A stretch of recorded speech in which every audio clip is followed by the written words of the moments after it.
Cap. Yeah, a little cap. Hey, yo, that's what the rebranding too. I forgot to tell y'all this. So I didn't like that spin the block shit. So Sounds we too gonna violent. yeah, it does. It does. So we're going with no cap Sundays. Yeah, that's it. No caps.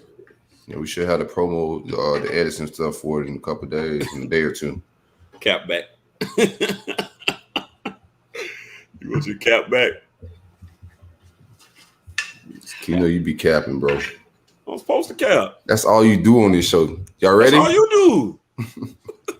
Shit, yeah, good. I be telling the truth, man. You be doing some outlandish lies. If I'm lying, T'll find me out, bro. I know the drill. You ain't had to lie yet. You playing FAU. That's true. Anyway, let's roll. It's true.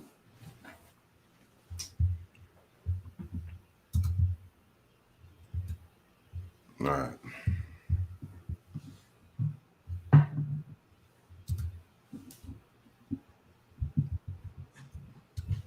All right. 3, 2, 1.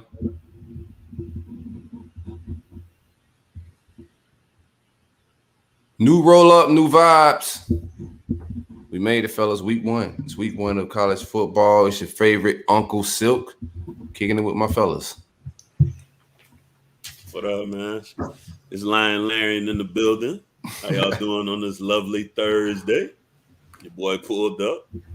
Cap fully on full tilt. Ready to do my thing, man. Bama week. Yo, it's your boy CJ. No fans, what's good? Look at him. He had rub his face to say that. Already?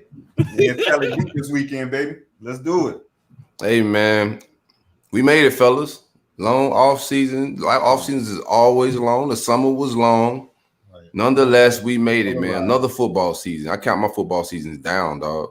I don't know how many more I got left, but I appreciate every last one of them. Yeah, damn a mango season. It's football season, baby. I got left. For sure. All right, man. I'm For tired sure. of lying, man. It's time to show it now. It's time to play, man. How was y'all boys' week? Y'all had a good week? Depth charts drop. Y'all ready to lie? Oh, yeah, definitely. I ain't got no lies to tell. Mm. I'm gonna have to make them up on the fly. Y'all forgive me. Mm. You know what I'm saying? You heading to Atlanta this weekend? I am headed to the A. It's my birthday weekend, so Okay. my birthday actually falls on Labor Day this year. So You'll bring it in with an L. come on, man, don't step on my birthday, man. That's very rude. You know what I'm saying? I wouldn't do that to you, man. I will though, as soon as it's your turn. But yeah, so this week was pretty uneventful. I mean, it's just a regular week, but I'm gearing up for Atlanta, man. They're gonna see your boy out here in these streets a little bit. You know what I'm saying? What's your plans, man? Friday we're gonna do picking up some friends from the airport, and we're gonna kick it around the city for a little bit, go get some lunch and whatnot. Got a nice little dinner planned out at STK. Nice. What's that? Steakhouse? Yeah. It's, it's kind of comparable to like a Ruth Chris type deal. So nice. Yeah. So I'm gonna get spiffy, get spiffy for that. Go do that, and then Saturday probably find a tailgate to pull up on. Right. Slide out of there, go hit a bar, something like that. Watch the game. Boy, getting flued up. I flew him out. You know what I mean? Big boss. No, Bama flew y'all out a little bit. No, they ain't. Nah, I bought my own ticket. Nobody fly me nowhere. Nobody fly me nowhere. I respect that. Yeah, and then we're gonna kick our feet up somewhere and watch Clemson, Georgia, and that'll be about it, man. Sunday, real chill vibes. Heading back home Monday for the birthday. The games are back, dog. I'm excited. You gonna be in Tallahassee this weekend, CJ? What you doing? You kicking it up there? Yeah, definitely. I was thinking about heading into that Georgia and Clemson game, but that was just too much of a turnaround for that Saturday night, to come back for Sunday and try to make it for FSU. But yeah, definitely. So we'll be in town kicking it, hanging out with the people coming to town and just vibing. I doubt if I make it into the stadium. I don't know. We'll see. That Delta undefeated right now. I hear you on that, boy. You vaxxed that ass up and you still not going to the stadium? Right, that's how crazy it is, man. But that's how crazy it is. But I'm thinking about making. I guess it'll be a last minute decision, but it's definitely gonna be good vibes in the city. Game time decision. Yeah, game time decision, man. I hear that. Gotta see how the hamstring feel in pregame. Yeah, FAU definitely ain't worth catching the Rona. I ain't vaxxed, so I damn sure I know it's gonna be packed out there, but I can't risk the Rona to be watching Willie be nervous all afternoon. All right, with the Wilson. Yeah. No fear in Willie live, boy. Willie know y'all. Man, if you see him on the sideline with the Wilson, man, you know it's gonna be a long day. Man, you used to defend them whistles a little bit, though. I did. I know how it go, bro. I got a job to do. Hey, boy, it's crazy though. Like in hindsight, looking back at some of the tweets and shit, man. It's crazy, man. You look back and like, damn, I really was capping for this dude. Yeah, I've been there, man. I had two of them I capped for McElwain and Champ. So told a lot of lies. That wasn't that bad in hindsight, though, man. Shit. Who wasn't that bad? Matt was bringing in some guys, though. He could recruit okay, but I think his offensive scheme was just too old. Yeah, I get that. Like he had Nussmeier. That stuff didn't work. It was too many reads. The players didn't understand it. But no, he wasn't a bad recruiter. I think he struggled with roster management a little bit, man. I don't want to deep dive onto the old staff, but I'm excited about some football games this fall, man. I'm ready to play. Think Larry he didn't get called on his lie last week. You gotta do better than that, Tia. Which one? You lied about the spread. Well, did you say the spread was like down to 3.5? No. I said 7.5. Oh, okay. I thought you changed that spread on me. My apologies, then. Nah, y'all gotta save for Big 3 talk, man. You guys ready? Y'all ready to rumble, huh? Right, Larry, somebody has said that you I'll save the joke for later. Go ahead. I'll save it for later. Let's give a shout out to the great folks at Brunt Insurance and Financial Services. Anything you need insured from the Panhandle to the Keys, my man Greg got you. Visit bruntinsurance.com or 954-589-2204. Home, auto, trailer insurance, business insurance, motorcycle insurance, anything you may need insured, my man Greg got you. Bruntinsurance.com. Let's jump into some Big 3 talk. We got some special guests. We're going to start off with the Gators. So we're going to go hold on, redo that. Should we get the guests on first, or should we I get into my depth chart shit and then let's get into the guests first. Edit this out. That's true too. I'll get into my depth chart. All right. Edit that out, Harlan. 3, 2, 1. All right, man. Let's get into Big 3 talk. I'll start my Gator talk. We're playing FAU this week. The spread is 23 points. I think we cover that. I'm not nervous about that at all. We better cover it. I think we get 40 and they get like 10 or something like that, Larry. But my depth chart dropped. We got a special guest coming on from FAU. We'll talk about what they got on their side of on their sidelines in a little bit. But my depth chart dropped. Only thing I'm upset at really is, well, a couple things. Gene DeLance was named starter at right tackle. Yeah, that's what I said. Some food. Man. Not excited about that. I don't take the depth chart too serious, but I do take that spot serious. I don't want to see Gene DeLance still out there. Some other guys behind him I would like to see. I think we can shuffle some things up. But nonetheless, we have Gene DeLance at right tackle. Linebacker threw me off a little bit. Amari Burney was named co-starter alongside Ventura Miller. Don't like that. I was hoping to see my man Diabate. Shout out to Mahmoud Diabate. I hung out with him this past weekend. I was hoping to see him named the starter, but I'm not going to take that too serious. Even if Amari's the starter right now, I don't think it's going to be that way for too long. Avery Ham got the start on the other side of Elam. He's cornerback 2. I think he'll hold that down for a couple weeks. By Bama week, we might see the young boy Jason Marshall. Yeah, your boy been talking real good about him. Yeah, they say he out there. The only thing they're concerned about him, he's a freshman. You know how that go with the mental side of it. Being able to stay in the game for 4 quarters, getting beat, being able to get your mind back in the game or staying in the game. Other than that, they're saying he's having a great camp.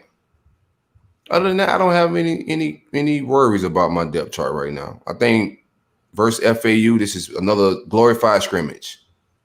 We got the benefit of being able to have a easy game for week 1, an old-fashioned easy game. Right, man. Like Larry said, you coming in with no worries, no lies at all. Yeah, what you got? Well, what's the spread? 24? 24 points, 23, 24, something like that. What you think? You think I'll cover? Nah, I ain't gonna lie. I want to give the people a nice hot lie fresh off the press. But yeah, at least lie for you, man. Nicosi. What you think Nicosi gonna do? Yeah, well, man, you know what? I'm gonna lie. Fuck it, man. Yeah, they gonna cover. Really say you got some weapons coming in the swamp now. Yeah, well, you know Willie lie. We just talked about that. That's why it's my man, Willie the Bag Man. Yeah, you know what? I will take FAU to cover that. It's a lot of damn points. And so do you want to double it? Me and you right now, we had a bet on Kanye and Drake's album sales. Do you want to double up that bet? I'm trying to break even on the $20. I'm gonna give you that opportunity, bro. Because I appreciate that. Bet, so you're all right, brother. You lie a lot, but you all right. Man, I'll give my free money, man. Drake about to smash that shit. Exactly. That's why he took Ye. So nah, man, Drake about to smash it, man. Yeah, September 3rd. But anyways, yeah, I understand that, but my man was setting himself on fire and doing a lot of stuff. CJ, he was, but Drake has got the crowd right now. Yeah, a lot of goofball activity. Yeah, sit down somewhere, bro. Nice rollout, bro. Rollout was better than the album. I tell you that. Damn, sure was. The album was some mid. It is, but yeah. I mean, honestly, no shit. I mean, it's early, so the defense should be ahead. But you know that defense was sus last year. Cozy got experience. He can toss the ball around. I will give him that. He looked good in our bowl game. Like seeing him then, I knew he was gonna move on because I was like, dude, this dude actually looked pretty sharp out here, man. He had a good bowl game. I thought he looked like, as far as pressing the ball downfield, I thought he looked better than Nicosi, not Nicosi, but King did all year. Yeah, to be honest. And but if he didn't have some of them drops, we win that bowl game. So, you know, so yeah, I actually bullshit aside, I think they might. Honestly, think they might. And, you know, until your defense show me a little something, you know, that where they tighten up and they got better, I give them that opportunity to cover that. That's give me 4 turnovers. We're gonna pick off Nicosi 3 times. They'll bench him and see who else behind them. Holy shit! now who lying? 3 times? 3 times, 3 picks. Ooh, no, and that's the truth. Okay, we're gonna see. That's the truth. Things I do want to see. I want to see us improve on some things or just work on some stuff. Like I don't want to see starters play most of the game. I want to see an early blowout. See some AR reps. We had Chris Dorn on the show this past week on Stadium Miguel, right? He came out and said that he don't think Emory's gonna be a starter all season, and that he believes it's a legit quarterback battle. He's been at the practices, and it's a little bit closer than people think. And the AR is like a special type of talent. He don't think they can keep on the sidelines. Yeah, he dropped some news. Yeah, he came on spitting hot fire. Yeah, like Dylon. I like it. I honestly like I said, from just the buzz I heard, seeing kid, I'm like, I think this kid might be nice. Like, and eventually it may just boil down to it could be a was that Trevor Lawrence and who was ahead of him?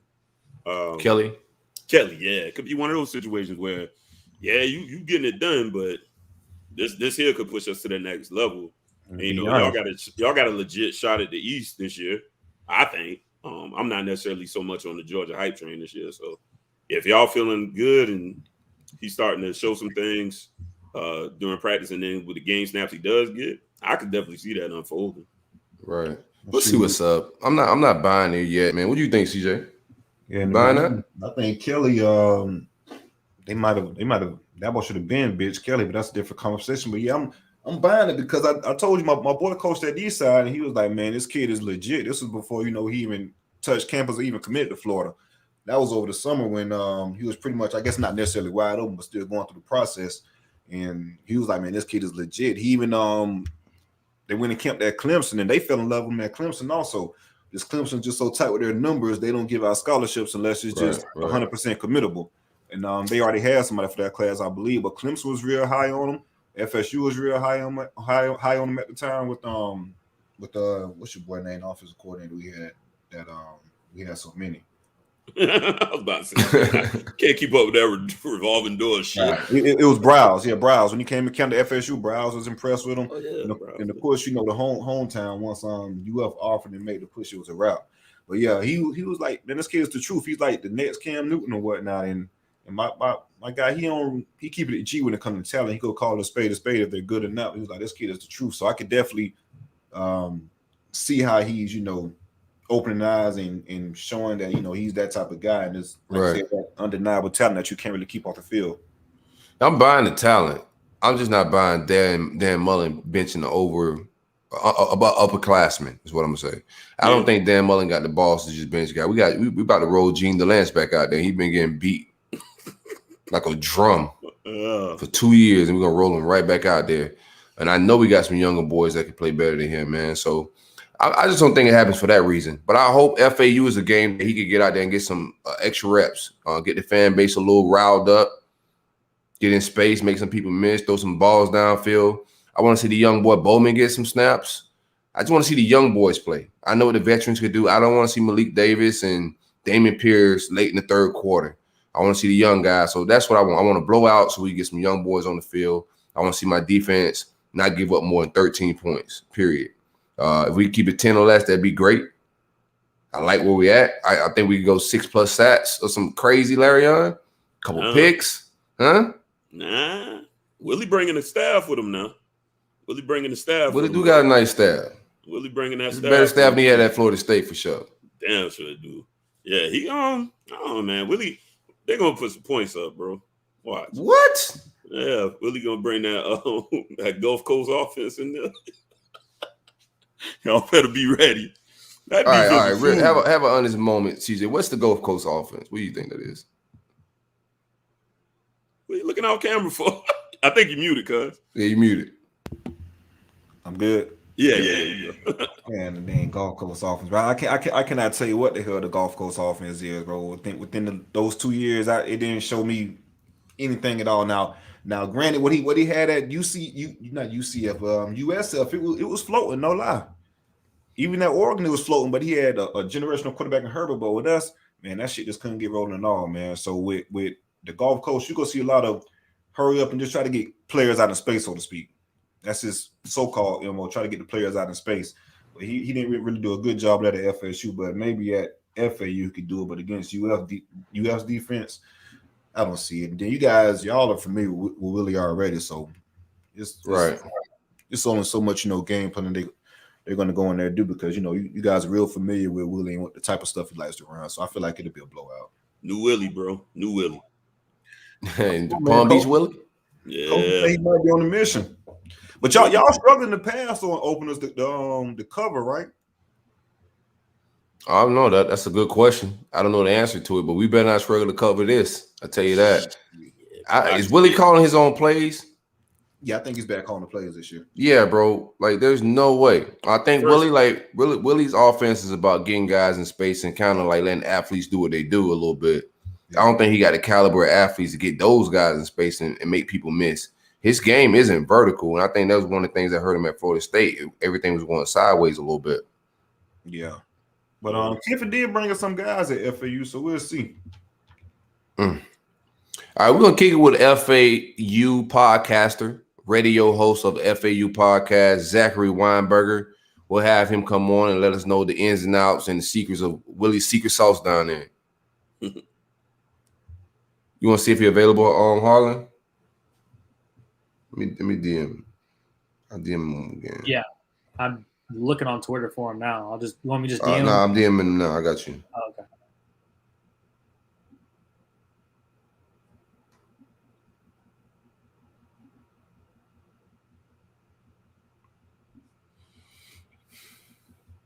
You already emailed him the link?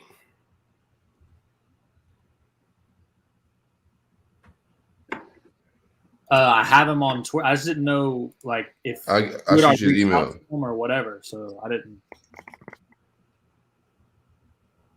You got his email though, right? Shit, he said he gonna be ready to 8:30. We'll plug him back in, bro. I want to keep the show moving. I don't want to wait around for him. Yeah. I'll finish up my segment when he's ready at 8:30, bro. Let's just keep it rolling. As for the other guy, you want me to go ahead and like DM him? Send him a link now. Yeah. Fish real quick. You good? Cuz he fell asleep again. I said, shit, I don't know. So Notre Dame, we're going to Florida State next. Okay. Yeah, I was gonna see. That's what I had texted you about that day. I was trying to find an Alabama guy. Did you, they somewhere still? Like, I sent you to Zach. I'm gonna text it to. I could text it to Brad. I sent you Zach email, but I didn't send you Brad's. I was gonna text it to Brad. I'll send it to him now. I got you.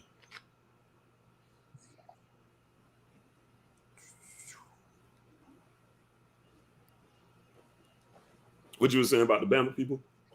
Oh yeah, I hit up a few people, man, but everybody's just crazy busy, man. Yeah, this week. I can imagine. Wash your hands? Oh, definitely, man. Come on now. Make sure. Just make a show. Give me 20. You know what the sign said. Right. I be calling people out at work. You ain't gonna wash your hands? Then they be trying to act like they forgot. Bitch, you ain't forgot. Nasty bitch. You ready? Hey, CJ, you ready? We just gonna I'm gonna segue it over to you. Okay. Florida State talk, and you start talking about depth chart, however you want to bring it up. But we're gonna start Florida State talk. When he'll be in the back room. We'll bring him on. We ready to kick it. Talk a little Notre Dame talk. All right, cool. All right, 3, 2, 1. All right. Now hold on. I'm gonna segue it to you. All right, go ahead. All right, so Florida State portion of the show. CJ, what you got? Y'all ready? All right, so yeah, our depth chart dropped. There's not too many surprises. I'm pretty much pleased with it. Of course, you got the quarterback battle with Jordan Travis and Mackenzie Milton. There was an or beside them, so pretty much as we expected. We're going to see both of those guys play. Who you got?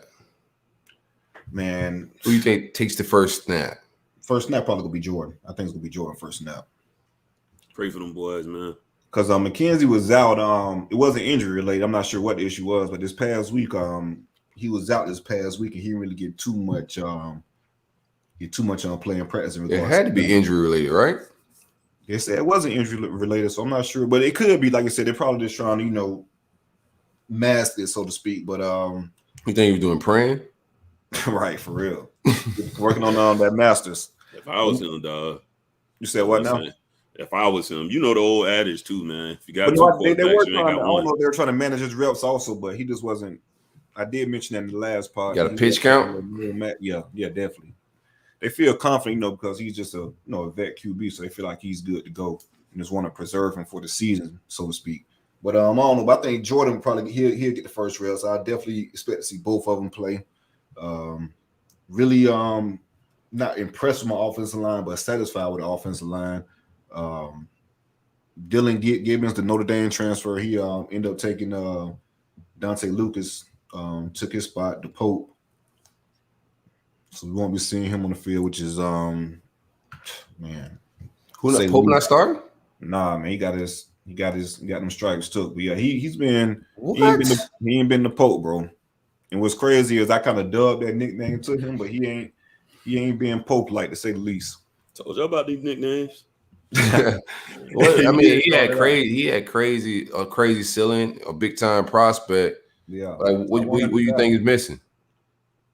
Just I don't know, bro. Just ain't got it. Yeah, that's what it is, to be honest with you. Is it talent? Man, I kid you not, man. There was a rep in the spring game, man, and it was floating around Twitter. He did a backward spin move, bro. Like I seen that. He turned his back to the defensive. I thought y'all moved him D tackle when I seen it. That was a good move by Lucas. Yeah. I was like, damn. I never seen nothing like that at all, bro. From all, like, he was like I seen a lot of damn football, but that was like the first time I ever seen some shit like that on damn film. I just know. Yeah, there's no offensive line spin moves or drills or none of that shit. So I don't know where he got that from. Right, bro. So after that play drop, man, I was done. Like, it's just a wrap. Boy, look like the Marcus Ware out there. Real cycle out there, some Dwight Freeney action. I was like, oh, this might have him a little monster down there. Yeah, so going over to the defense, because the offense, like I said, it wasn't pretty much no surprises. You got Andrew Parchman, a receiver from Kansas. Of course, he's starting. I'm really high on him. He was the all Big 12 receiver at Kansas the year before his junior year. But this past year at COVID, that quarterback left, and they were just terrible overall at Kansas. So expect him to have a big year. He's out wide? What's that? He's out wide? Where you at? Yeah, receiver. Okay. Out wide. Which we needed help at the most for sure on the offense. I gotta learn y'all team. Y'all got so many transfers and people that y'all didn't bring in. These names be new to me, to be real. But no, they say 55% of his roster, man, of the current roster is his guys, basically. Freshmen or transfers. So he's definitely moving in the right direction in regards to getting his guys on campus. Yeah, got to commend him for that. I'm really excited about the defensive line, man. I like Jermaine Johnson a lot out of Georgia. He started, of course, Dennis Briggs, Fabian Lever, Robert Cooper, Kiera Thomas, the transfers from South Carolina. No big country on the 3 deep. You gotta figure out how to make up for that production. I'm telling you, man. 10 So you feel confident about your pass rush? I do. I do like Jermaine Johnson a lot, man. He was unblockable in practice. I know it's against our offensive line, but he had 5 sacks last year at Georgia, playing sparingly. If we could just, and that's going to be the big thing in regards to his production. Shit, just let him pin his ears back and get to the ball. Reps. He didn't play that much at Georgia and got 5 of them last year. So right. Nah, he's talented. Yeah, he's a big talented kid. I think the question would be, just how much teams are schemed to wash him out and make somebody else step up. Which is fair. That's why I like his backup Marcus Kushner, the defense end from Alabama A&M, real explosive guy. One of those kids that benefited from those spring seasons, balling for the spring season and got some D1 offers. So I feel like he could give us some good reps off the edge. And Kiera Thomas, he could be a pretty good player for us also. That Kushner guy got a NIL name. I might have to holler at him. He might be with it for sure. Yeah. But I'm pretty good with the defensive line linebacker. You got Kalen DeLoach, came in and locked down the starting spot. Real proud of him in the growth he's shown over the year. Coach Norvell and Adam Fuller spoke real highly of his growth. Cortez Andrews is his backup. This is a transfer from Maryland, a walk-on actually. He's from Tallahassee Gabby. He signed. He was initially a 4-star safety out of high school. Ended up signing with Maryland. What's your coach name at Maryland, man? Your boy Locks. Yeah, Coach Locks. Ended up signing with him, but just wasn't getting the burn out there in Maryland for whatever reason. Moved to linebacker, and you know how we've been recruiting so ass lately at linebacker, man. So he's just coming at the right time to basically be Coach Mars' saving grace, so to speak, and getting a good production out of a walk-on linebacker. So he's been really good for us in regards to bringing some depth to the linebacker position. My DB group, man, just put up a shutout for these guys, but I like it a lot, man. They moved Travis J to corner, and they got Jarvis Brownie starting that corner. And Trav, he's a 6'2", 210 guy, real big corner, real athletic. Been making plays all camp. Just got to put it all together. One thing y'all got the stars in the secondary. They just got to put it together. But y'all recruited well there. Despite Willie or Mike, y'all usually get some good DBs. So that room's pretty good. They just got to perform. Right. That's my only. I like Travis J. Yeah. Kid's a player, man. He was my favorite out of that class, man. I like Edom a lot, but he was just my favorite player, period, out of that class, man. He was just a dog at Madison. Where you from? From Madison. Where Madison at? Like outside of Tallahassee. This is one of I see. Geno Hayes. I was gonna argue with you, but I see we gonna both have the bias of like hometown for sure. Demographics. For sure. Elam. No, Elam was I love Elam. He came that damn what was that Willie camp we had that Saturday Night Live? Man, he came there. He just looked different. Him and Trav looked different. Right. So yeah, definitely those are the my two top DBs coming out. But yeah, so I'm pretty cool with my depth chart. Let's move on to the recruiting weekend. Like I said, it's going to be a big recruiting weekend due to the fact that it's Notre Dame game, night game in prime time. The list Bobby night. Right, Bobby night. I told you the atmosphere, man. It's gonna set the tone. But I'm not going to go over the whole list because it's just too big. Just going to give some highlights of it. For the 22 class, you got for your official visitors, you got of course Travis Hunter, 5-star Travis Hunter and Sam McCall. You got the 5-star receiver Kevin Coleman out of St. Louis. He's going to be on this official. AJ Duffy, the quarterback commit. Jaleel Skinner. Man, I hope y'all get blown out. Yeah, some guys, man, for sure. Jaleel Skinner, Daniel Martin, 4-star linebacker. Kendrick Law, 4-star running back. Excuse me. And we got Kelly, the former defensive end commit from Dillard. He's going to be in town also. For the unofficial visitors, we got Elijah Pritchett, big-time offensive line prospect that we're battling Alabama for. Julian Armella, legacy recruit, looking like it's a FSU, LSU, and Miami battle. Tavius Woody, Quashawn Sapp, Trevon Williams, all 4-star commits. And the last one for the 22 class I'm gonna speak on is we got Jaron Willis. I'm visiting again. Like I said we need to stop on wasting resources. Look, I see how you looked up. Well, I thought he was on the roster. No, Jaron Willis. That's the kid at Georgia Tech. Oh, yeah. What's up with the that? linebacker that keep playing with us with Georgia Tech. So he's supposed to be visiting this weekend. So I don't know. He got some cheeks now. Oh, but you got to recruit him to the end, though. You got to recruit him to the end. Man, you got to. But I just don't like how he played the situation now, man. That man got some cheeks now and then. That's probably what it is. Atlanta, all right. It's definitely plenty of them. I mean, you can't go wrong. I'm about to say you can't go wrong with Atlanta or Tally, dog. Like, right. But she think he, he like only. Her one. He like her. Right. Yeah. So he coming back. So he following the girl is what y'all saying? Yeah. He just go pop in. Visit. But no, I think the kid is really man. His dad got to get him out of that. But no, like you said, I think it's going to be something that we got to recruit to the end. I feel like if the season go pretty good, we end up flipping the kid. You just got to get the right girl to host him. Right, that's what it is. That's it. I'm gonna take the A&F fight.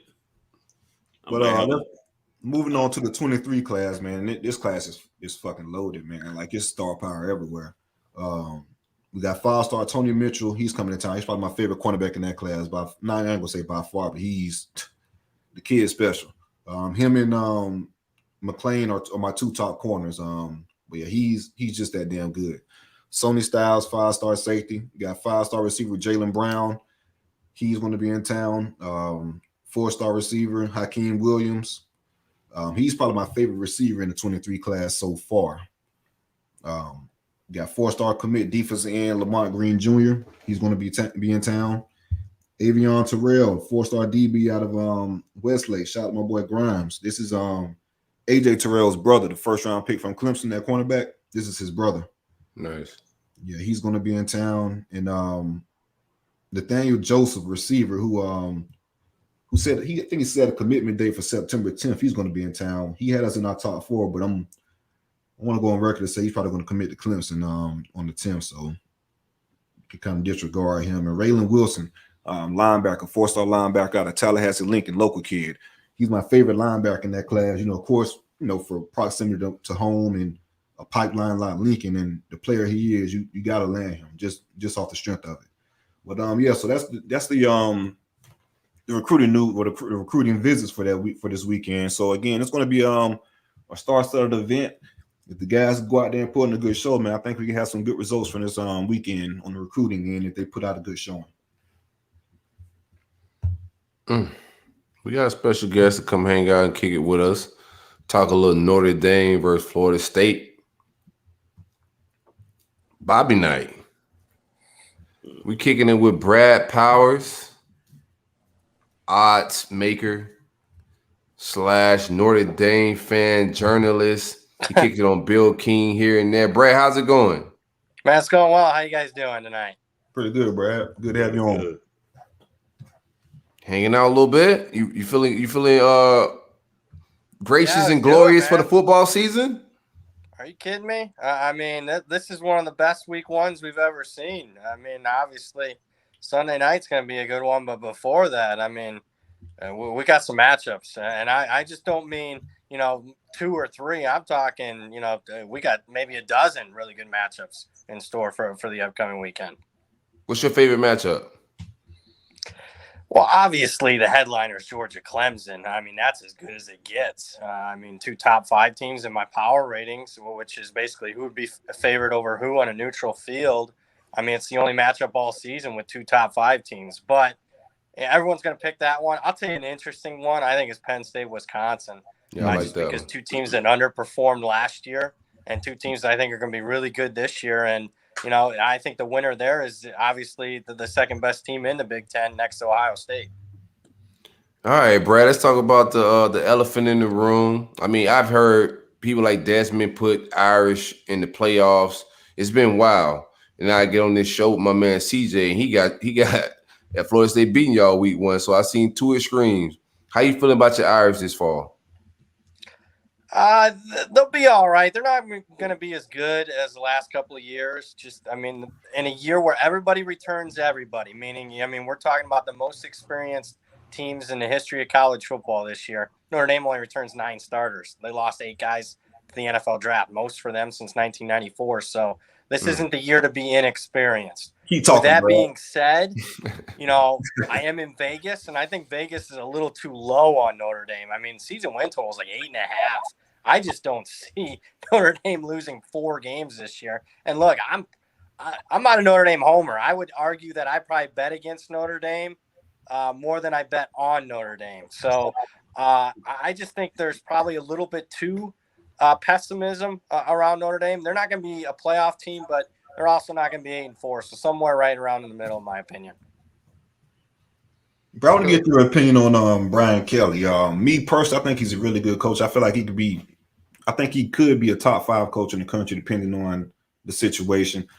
He wins year in and year out at Notre Dame, and the big knock on him is, of course, winning in the playoffs. But at the same time, the teams he's playing in the playoffs is Alabama, Clemson, those type of teams on an annual basis. So I don't feel like the criticism is fair in that regard, and can't get over the hump because nobody else is getting over that hump either. Right. I think that's an excellent take. I mean, I thought they're getting too much flack. I thought they got too much flack for their performance against Alabama last year. As a Notre Dame fan, I was fine with that performance. I mean, do you not understand? This is the Alabama. Forget 2020. We're talking about some Alabama. The dynasty is the best we've ever seen in the history of college football. Some of the most talented teams we've seen in the history. So I thought Notre Dame took too much flack for last year's performance. I mean, they did beat Clemson. I get it. Clemson didn't have Trevor Lawrence, but you're going to see how good DJ Uiagalelei is. I mean, that wasn't like they were facing some scrub there at quarterback. Kelly's fine. I mean, to me as a Notre Dame fan, it took him too long probably to adjust and settle into the job. And the only other issue I have with him is just from a recruiting aspect. He's not a real go-getter on the recruiting front like I think he could be. Now, and that's probably my 2 biggest concerns. But I don't have many issues with how they performed the last 3-4 years. It's as good as you can expect out of Notre Dame. They didn't win a national title, but again, outside of Alabama and Clemson, who is? Right. I got a question in regards to recruiting. Isn't the requirements a little tougher to get into Notre Dame as far as versus the average school I guess due to the academics? Oh, no question it is. The I'm not standard's asking, too. Brian Kelly to sign number 1 recruiting classes, but with that in mind, I mean, Charlie Weiss off a 3-9 season signed the number 2 recruiting class with multiple 5-stars. So you can do it. And Marcus Freeman, their new defensive coordinator, which I'm a big fan of, I think he's proven it already. 3-4 months on the recruiting trail, and all of a sudden Notre Dame now can get defensive players. I'm talking high-level 4-stars. They already have a 5-star or 2 for next season on that recruiting front. Marcus Freeman's proven that.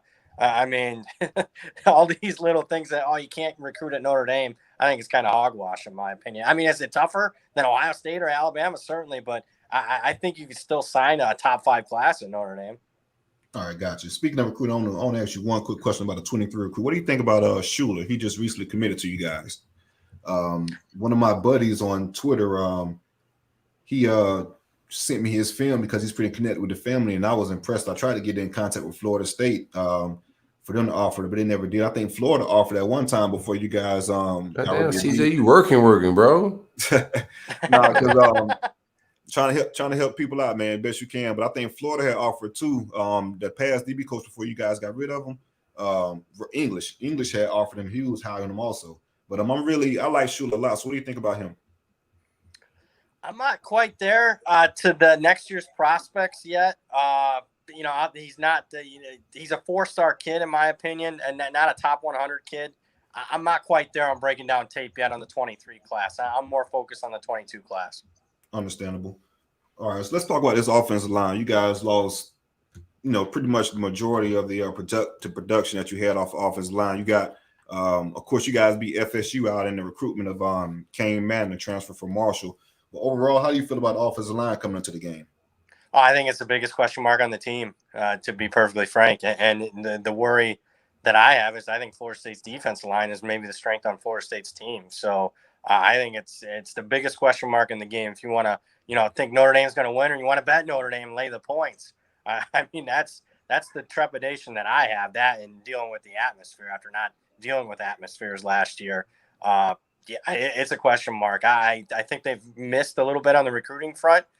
Believe it or not, at least the sophomore and junior classes, they got 2 stud true freshmen. In fact, one, Blake Fisher, is going to start at left tackle, the first Notre Dame true freshman to start at left tackle, forget season opener, in any game of their true freshman season. So I think that kid's good, but I'm not sure that you're doing your job in recruiting it if you got to rely on a true freshman to come in and be your left tackle. So it's a concern.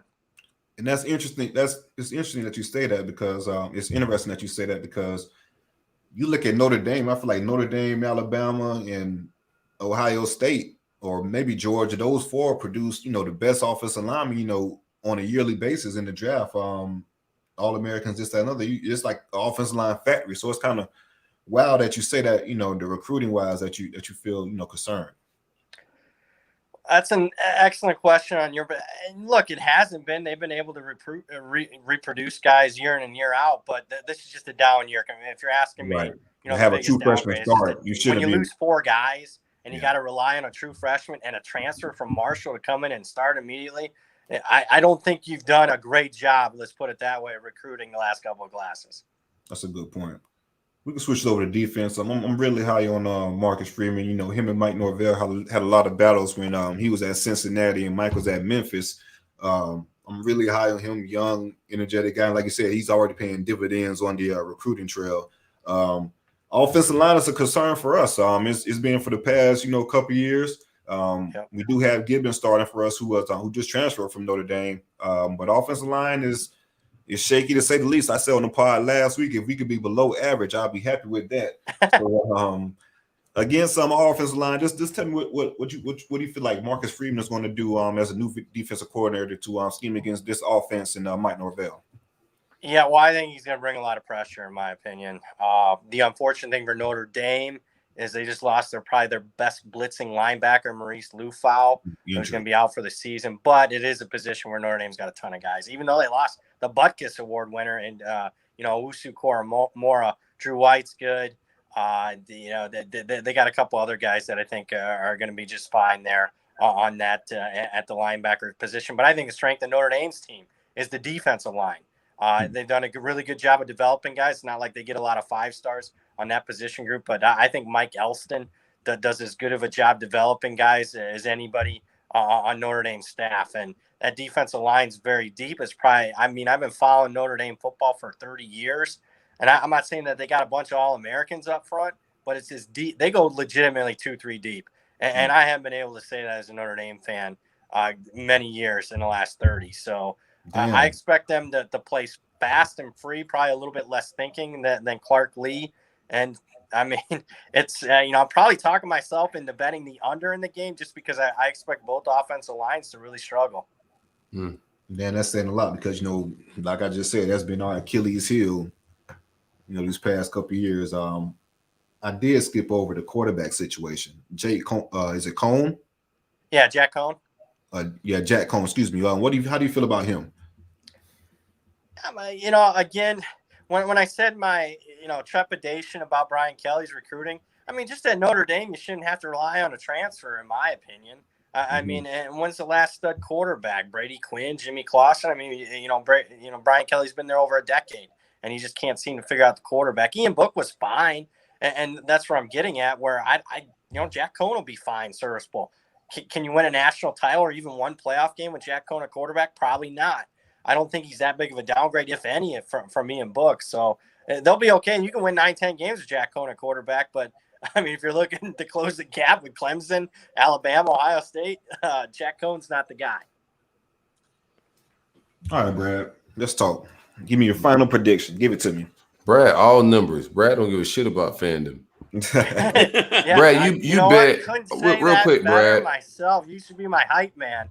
For sure, like bro. I watch you. I see how you numbers, get down. not teams. I see how you get down. But I care less. I'm about money, making money. So Right.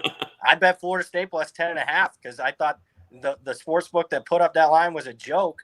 And that being said, I also bet Notre Dame -6 because I thought that line was off. So I'm kind of in between. So About a 9-point game. I think the line at 7.5 is about right.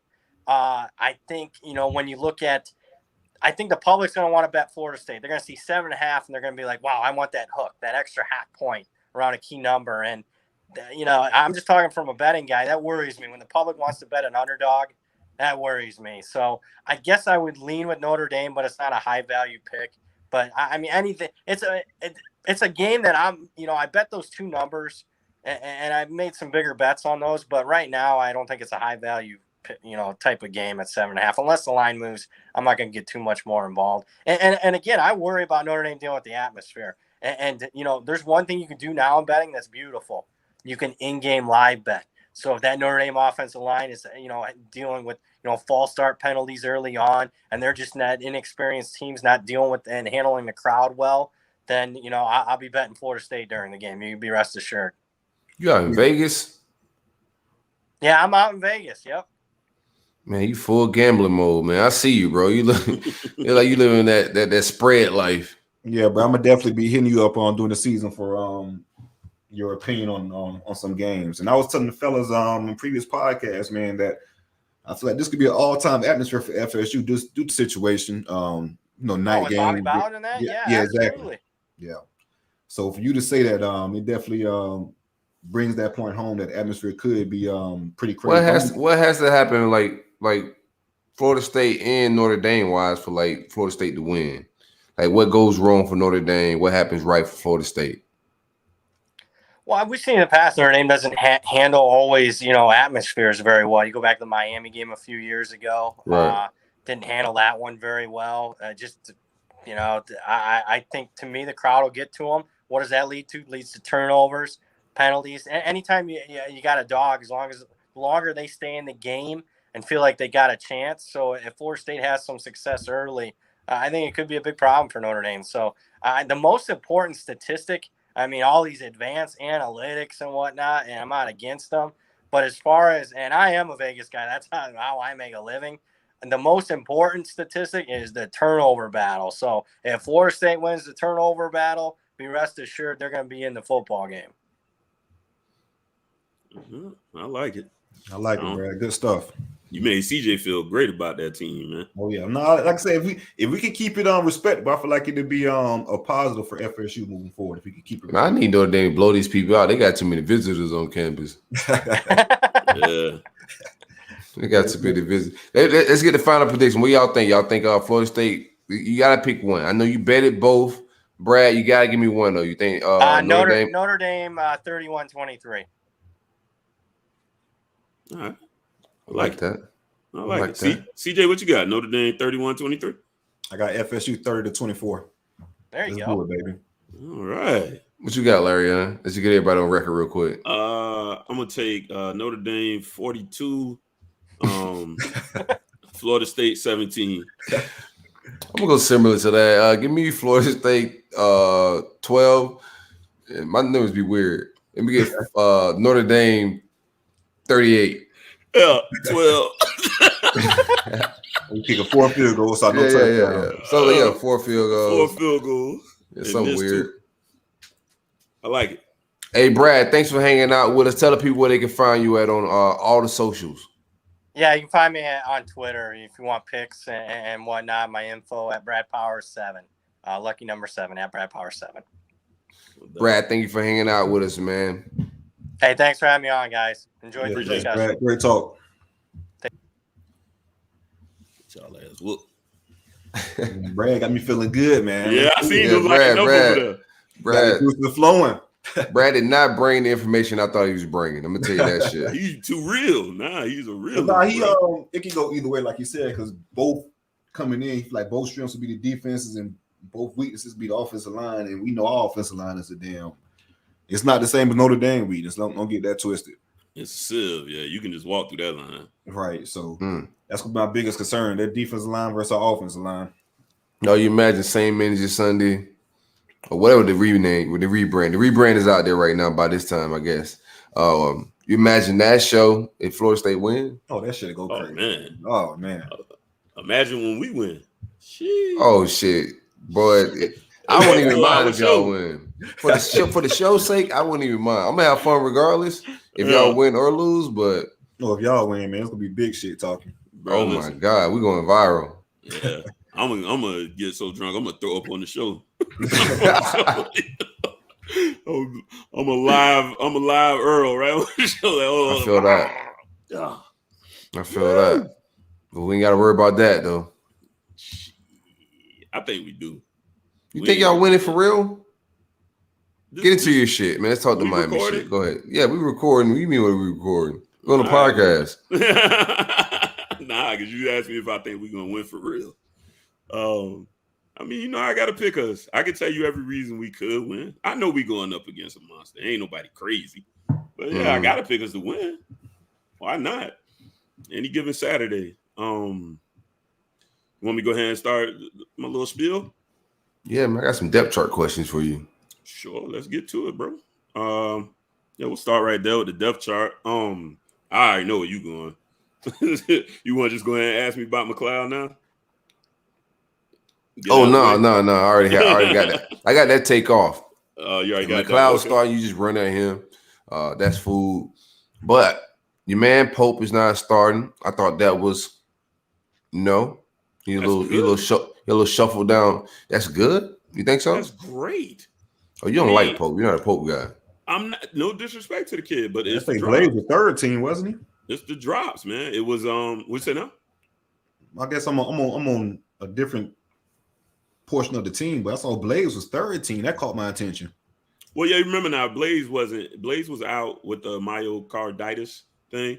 So he's he's just working himself back into football shape. Okay, gotcha. So yeah, we don't even want to use Blaze, honestly. Okay, this week. So yeah, hopefully we won't see him. Obviously you can skip King. Everybody know that. Van Dyke and Garcia are both oars. That's just a coach's strategy thing. They're gonna try to keep them boys battling it out. If King go down, who coming in? I would say, my personal opinion, I think they're gonna go with Van Dyke. Just he's been around the program a little longer, second year in the offense. I think Garcia gives us a little bit more explosiveness, but especially at the game against Bama, you're gonna bring a kid that's been, around the program a little bit longer. Right.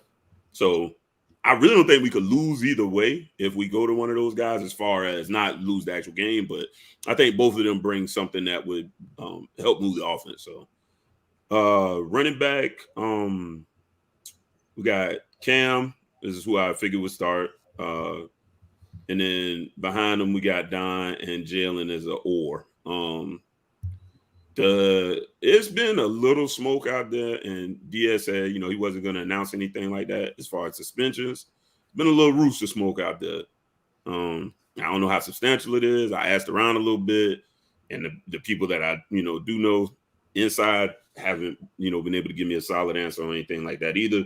What's the smoke? Why you beating around that the he bush? may be suspended. Yeah, just that he may be suspended for that game. Okay. But when they asked Manny about it, he's like, he's not gonna announce that. So we ain't getting no more answers on that.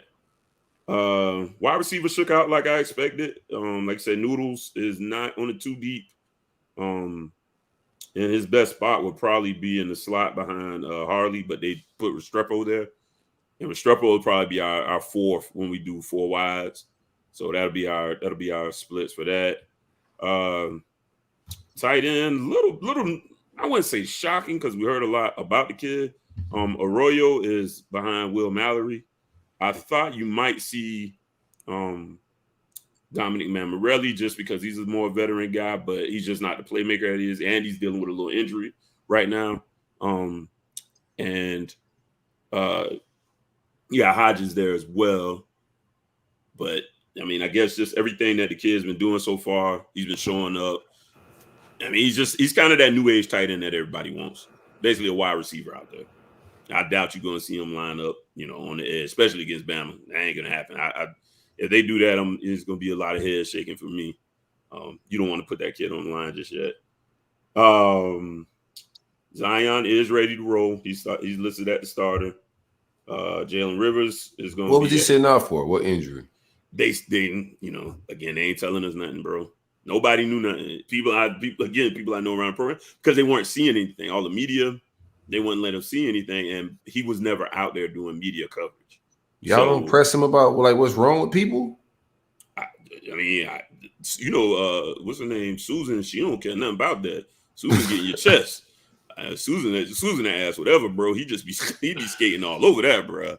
Shout out to her, man. She don't care nothing about no feelings. She don't care about asking the tough questions. She got a job to do. She got a job to do, and that lady going to do it. I respect it. Yeah. I'm telling you, he's keeping it to the vest. So, I mean, all guesses is it was a therapy thing. You know, we talked about it on the last show. Was I concerned? Hell yeah, I was concerned if he wasn't going to be out there. I think we do have some depth, but you got to line up your best guys against Bama. So, freshman, second-year freshman, Jalen Rivers is at guard. Heard nothing but glowing things about him. He started? Yeah, he's starting at left guard. Yep. Nice. Center, Gaynor, of course. Right guard is going to be Donaldson. He's back, looking great. That ought to give us some help in the run game, hopefully. And then right tackle is actually, that was a little bit of a shake-up surprise, is DJ Scaife. And his backup is Kylian Herbert, which I'm like, I hope to God I never see him play at all. Do you get a little disappointment that Navon Donaldson didn't develop into a tackle? Yeah, because I mean that's what you want to get. You know, he's a big dude. He's a big guy, and you went out there and he was advertised as a tackle, and it had to slide him inside. Where he's thriving is good. You know, I mean he's thriving in that spot. But yeah, I definitely wanted him to be. You know, I was hoping he would be our left tackle. But it worked out with Zion coming in after y'all beat the hell out that boy. We had to do what we had to do, man. It was all business, nothing personal. You know, in a way, it made him a better man. Look at him. Look at him now. He never gave up that many sacks again. Yeah, sometimes you just gotta get your ass beat, bro. You learn how to fight, you know. Yeah, he had to gain some weight, you know. We had the boy out there like 248 or something like that.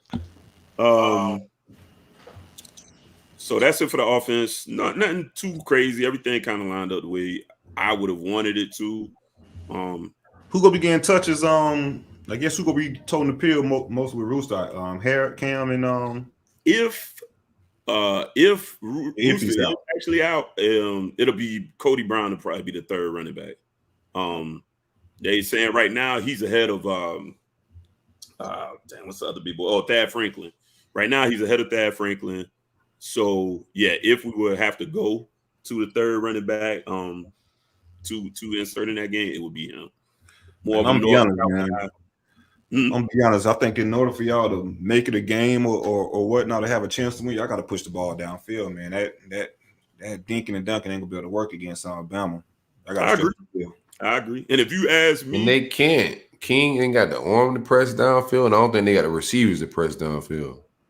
I think part of it, I mean, King, I gave him a little hell at first, but I seen some clips out there. It looks like he could push it, and the thing is when he did get those opportunities, deep hash. I don't think it's a lot of throws he can't make, and which makes him a little. You can see, I don't see him make a lot of those throws.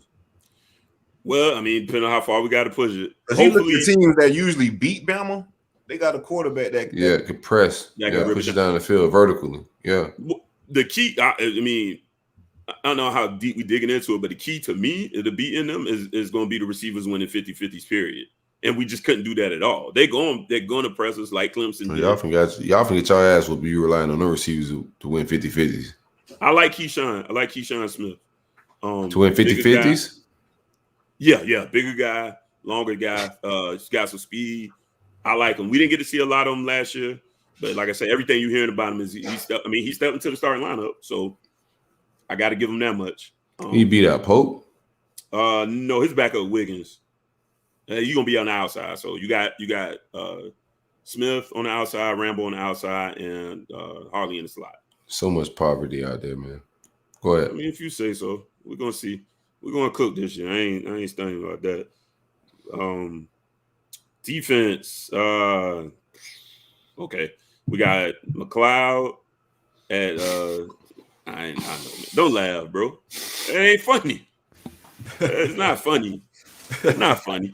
Oh, your linebacker is your strong side defensive end now. You That's hilarious. You don't have your Baltimore Jacksonville starting though, right? Dang, what's your kid name? The dad played for FSU. Oh, Jennings? Yeah, you got Jennings starting, so that's a plus, right? No, Jennings not starting. No. So yeah, I'll take that. But how do you really feel about McLeod at defensive end? God's son is truth. All right. We family here. I'm gonna tell the truth. You don't ever tell the truth on here, but go ahead. I'm telling the truth. Okay. All right. I'm telling the truth. I can't stand the idea. I said it when we did the last show. Like when we lined him out there last time, I was like, what are we doing? Now, granted, he's gained some weight. Manny hyping him like crazy. I mean, I'm gonna trust the coach, but as a fan, from a pure fan perspective, that don't excite me at all. And that lends to my biggest worry is defensive end depth. But again, hopefully somebody just jump off the page and start doing some things. And he's gonna rotate his line quite a bit anyways. So starter in that respect doesn't bother me that much. But yeah, I mean, I ain't gonna lie, I don't really want to see Zach line up out there, bro. Be honest with you, not at end. Honestly, rather end than linebacker because he cannot move back there. So, what you think y'all got to do on defense to beat Bama? Stop the run. Stop the run, man. That's that actually lends to Mari Carter starting. People about to press that shit down the field on y'all. You talking about start the run? That shit fool back there, man. What's fool? My secondary. Yeah. No. We got one of the better secondaries, I think. At least in the ACC. In the ACC, but you ain't playing the ACC. I mean, you playing Bama. I honestly don't have real life don't have no concerns about the secondary. None? No. Who should I be concerned about? I think all them people. Player? You say Tyreek. What about Ivy? Y'all want some people weren't too high on Ivy, right? If I'm not mistaken.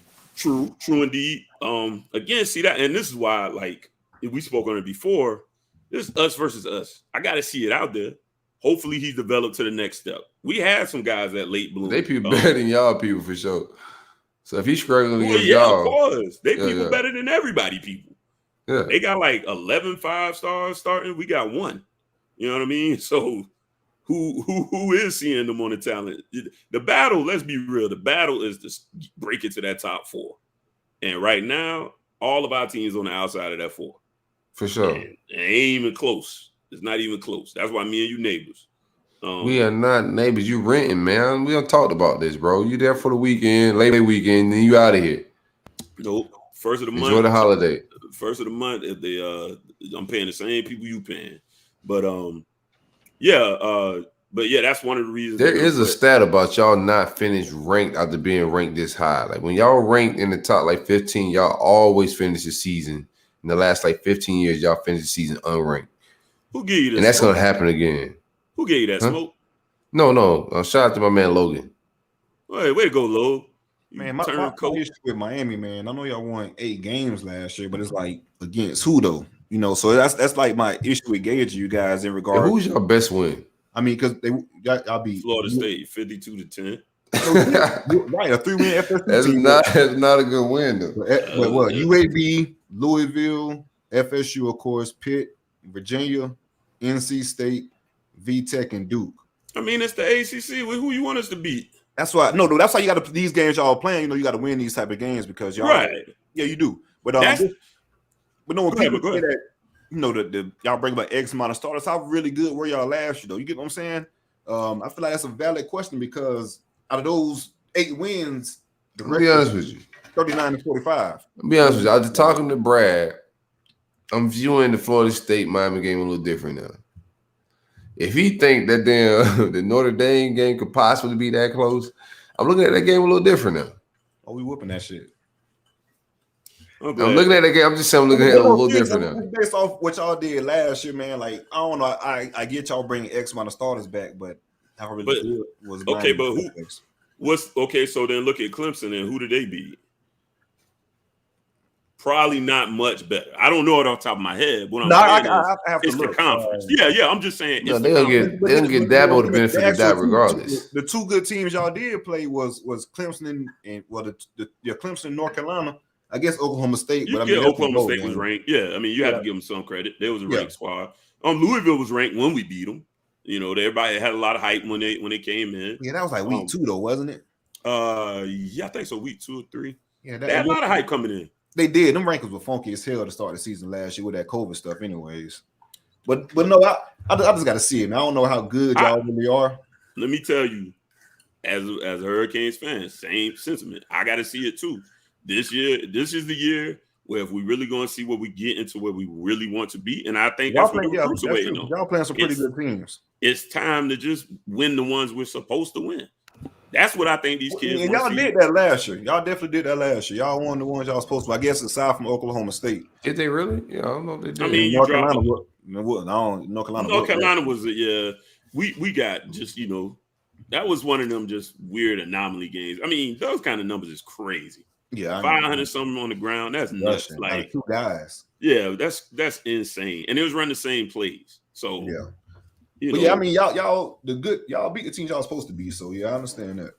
Now's the time to turn that corner, and let's win. A couple of the toss-up games. What I mean, y'all shit split. Y'all gotta look. You know what? I see how this show gonna be from now on. I'm gonna be interrupting the hell out of y'all. I'm trying to be nice, but y'all just come and ask me all kind of questions. We ought to go back to the Florida. Well, you've been lying so much, bro. I've been waiting for you to talk, because you've been lying so much. Now I'm on my shit with you, bro. I ain't lie about nothing. I misquoted some things. I ain't know how much that damn coach made. Who the hell? But you were so confident that your coach made more money. That's how you lie, bro. Y'all just keep watching me do this. All right. You think you're supposed to be looking shaky when you lie? If you ever go into a store, be firm in that shit, huh? Exactly. But you just volunteered who get paid more. He started. It's one thing if we ask and you lie. He started it talking. I don't trust people that volunteer. I just said man was making pennies. You had to flip him and get defensive. You making more than your coach, right? Oh, I got defensive because you attacked me. You attacked me. You was talking shit, but in the midst of talking shit, you feel me? You ain't realize what you said or what? Y'all trying to pull some Road Warrior shit on me right now. I ain't gonna have it. I'll pull a chair from underneath this damn stage, knock both of y'all on top of y'all shit. So what is spread at right now? Some people got it high as 19.5. So 18.5 is what I seen mostly. Yeah, y'all ain't covering that shit. I'm very confident we covering that. I really am. What you think y'all win by? What do you think the score really is? 30,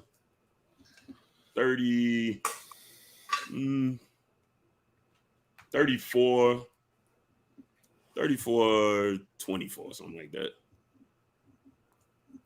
Big win. Shake up the world. You must put in a birthday wish or something. Shake up the world. Hey, I'm getting what I want for my birthday. 34-24 for the dub. Yeah, for the dub. Not for no L. Okay. Nah, I'm not betting against my team, man. All right, CJ. All right, we got your shit out the way. CJ, what you got for your score? Yeah, man, it's going to be in the rounds like 42 to... About 42 to 13, 42 to 17. Yeah, they can muster up 17, something like that. What you drinking tonight, CJ? Apple juice. Oh, no. I think they covered the 19.5. They'll win by 21. House. Yeah, 3 tugs. Okay. And what you got? I'm gonna go 8. I'm ignorant with my shit. Give me 52-17. I think it gets real brutal and real ugly in that sun. I don't think y'all have any depth. I don't think y'all gonna get to their quarterback. I think they're gonna be able to do whatever they want to do. I think their third team gonna be out there getting up some highlights and shit. Very disrespectful, but I like what you're doing there. That's cool. And we gotta take on Goliath. You gotta take on Willie. I like Willie too, though, so it don't matter. I like Willie this week. That ain't gonna work out for you, my man. Unfortunately, I bet it do. I can see your frustration in your face now. Y'all watch that timeline when that defense start giving up all them big yardage plays. Watch No. I don't tweet during the game. I tweet halftime, pregame, halftime, postgame. I learned I'm a vet now. Yeah, you're right. That's the best way to do it. But I done stood next to him at a game before, so I see some of that energy. But we're gonna do more of that. I'm gonna be pulling up Kush House. We can cut it right there. I was just about to say y'all want to And cut then it because right we'll go bring to the our guy in? pick 'em. Yeah, let's bring him back on. I can finish my Gator talk. Okay, cool. Yeah. Y'all stepped all on my shit. That's what we here for. That's supposed to go. What's the name? I don't even see it. Lemon City Live. That's what he got on there, bro. Oh, that was up. Hold on. Oh, my name's covered. Yeah. Zachary Weinberger is his. Okay. There we go. Yeah. All right, Zach, how you doing? All right. Man? No doubt. How's it going, guys? I'm gonna intro you on, and we're gonna hang out a little bit, Zach. All right, cool. You ready? Yep.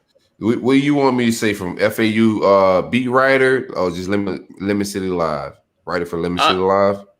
Yeah, if you can say both, I mean, I'll be ready for them, so that'll be cool. All right. 3, 2, 1.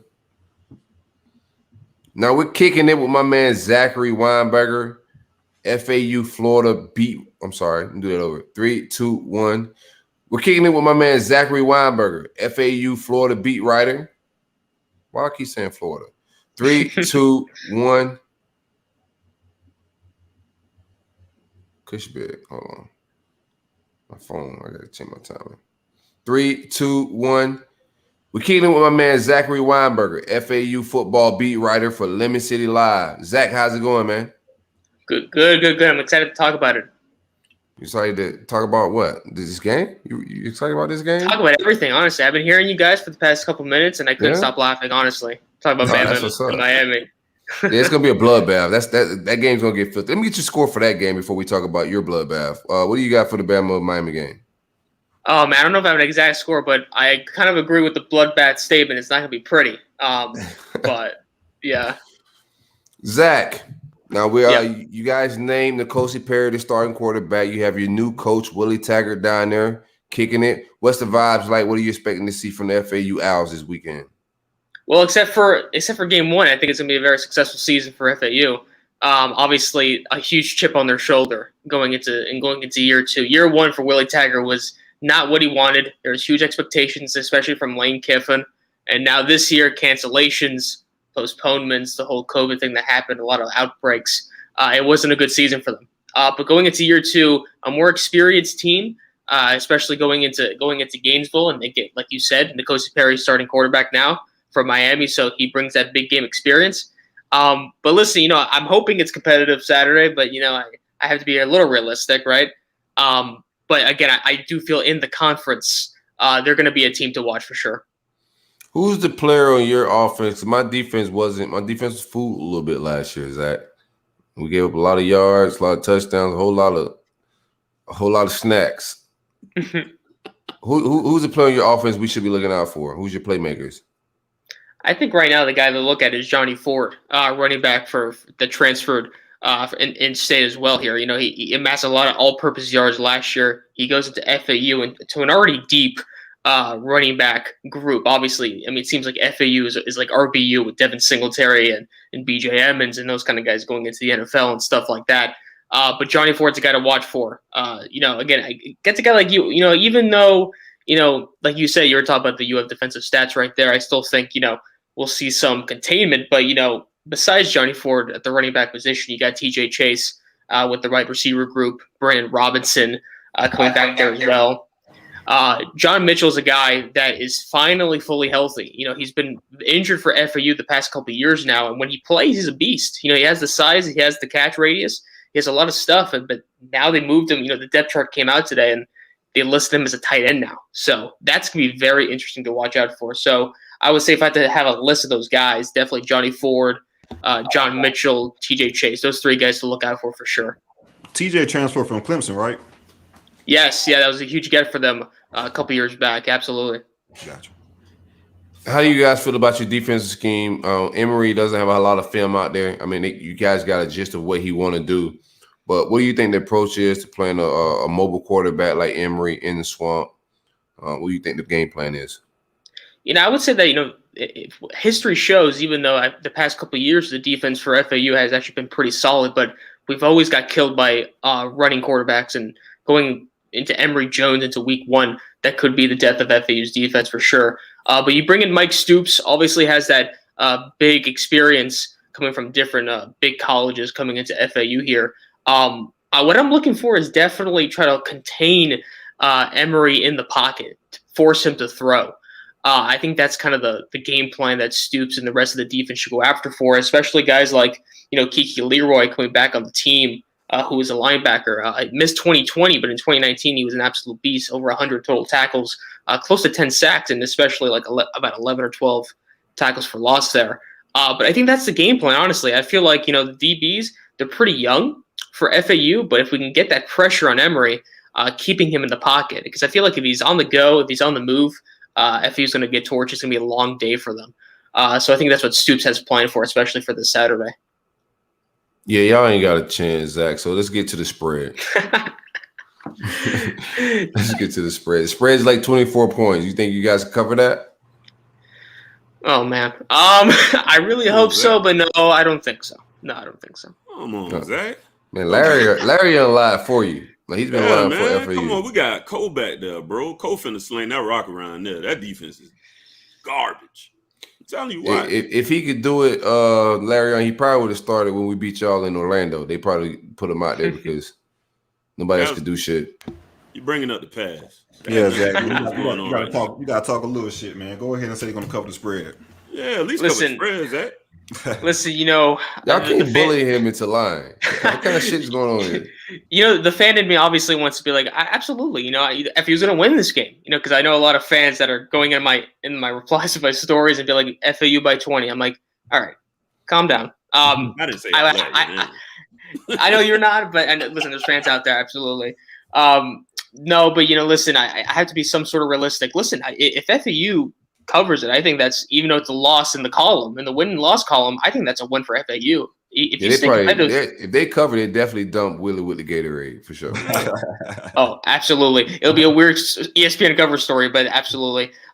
So yeah, I don't expect a close game here, but if they do stay competitive throughout the whole game, that'll be a win in my book. Man, y'all gonna win that thing. Y'all gonna bring the goalpost down. I like it. I'm gonna tell you what, man. We played FAU. Last time we played them, I was at the game in the Swamp, right? I remember that overtime with them boys, didn't you? Bro, yeah, that was a close one. Man. So I went to that game. That was a rough season. That's the year we lost Will Greer. We went from thinking we about to go to the damn national championship to Trayon Harris. I'm at that game with my wife, right? My wife don't know nothing about football, so she asks a million questions every time she's there. So we struggling on FAU. I'm in that bitch stressing. My mentions is in shambles. So I'm just like, man, I just want to get out here with a win. My wife kept saying, babe, what happened to the white quarterback? Trayon out that bitch doing ducks. Babe. I'm like, I can't explain to you steroids right now, babe. He's out for the season. Hey, Zach, thanks for hanging out with us, man. Tell people where they can find you at. Absolutely. Thank you guys so much. Obviously, you can find me on Twitter at Zach Weinberger. You can see the name if it's not covered, but ZachWeinberger. Check out my stuff at Lemon City Live. Good stuff happening over there. They don't like me over there because those are FIU guys, so they always kind of shit on me and stuff like that. But it's cool over there, getting a lot of stuff, especially until Saturday. So I got a little 3 roll-up beef. Oh yeah. What's the little 3? Who the third? FAU, FIU. Who else we got? Little 4. USF and UCF. UCF, yeah. All right. There we go. Thank you guys. Whatever. Hey man, thanks for hanging out. Thank you. Anything's possible, bro. That ain't possible. Shit. Y'all lost to Georgia Southern. We lost to FIU. Anything possible. Yeah, but I kind of knew we had some bullshit going on them years. I ain't expecting no bullshit this year. Straight up. I think we could, the worst we could be, I think, is like a 4-loss team in my mind. Then we could lose 4. But I ain't expecting no loss no damn FAU. Nobody does, bro. Nobody does. Shit. That was a wild game. We did get a commitment over the weekend. We got Trinity Christian 2023 athlete Aaron Gates. He's the 3rd commit from the 2023 class. I think he's a real good kid. He's going to be a 4-star when it's all said and done. An athletic kid. I think we play at corner somewhere in the secondary. Kicking ball. Good kid. So far away, it's hard for me to give a shit, but I got to report on what we got. We can cut it right there, and I kind of just transition over to CJ after that. So you can chop that up. You gonna do some patchwork tonight, Harlan? Yeah, Harlan got to worry. We ducking around a little bit. So I got to do my pick'em shit. We going to pick'em? We got okay. So you're gonna announce the 5, right? Yeah, I do the ad read and I announce the 5. Straight up, right? Yeah, straight up. We coming out of Miami, right? No score predictions. Yeah, we ain't getting none. Yeah, score prediction for that. A lot. I had one. If you ain't lying, you ain't trying. Y'all ready? All right, let's go. 3, 2, 1. Larry, I ain't gonna lie, bro. Y'all got a fire ass song out in these streets, though.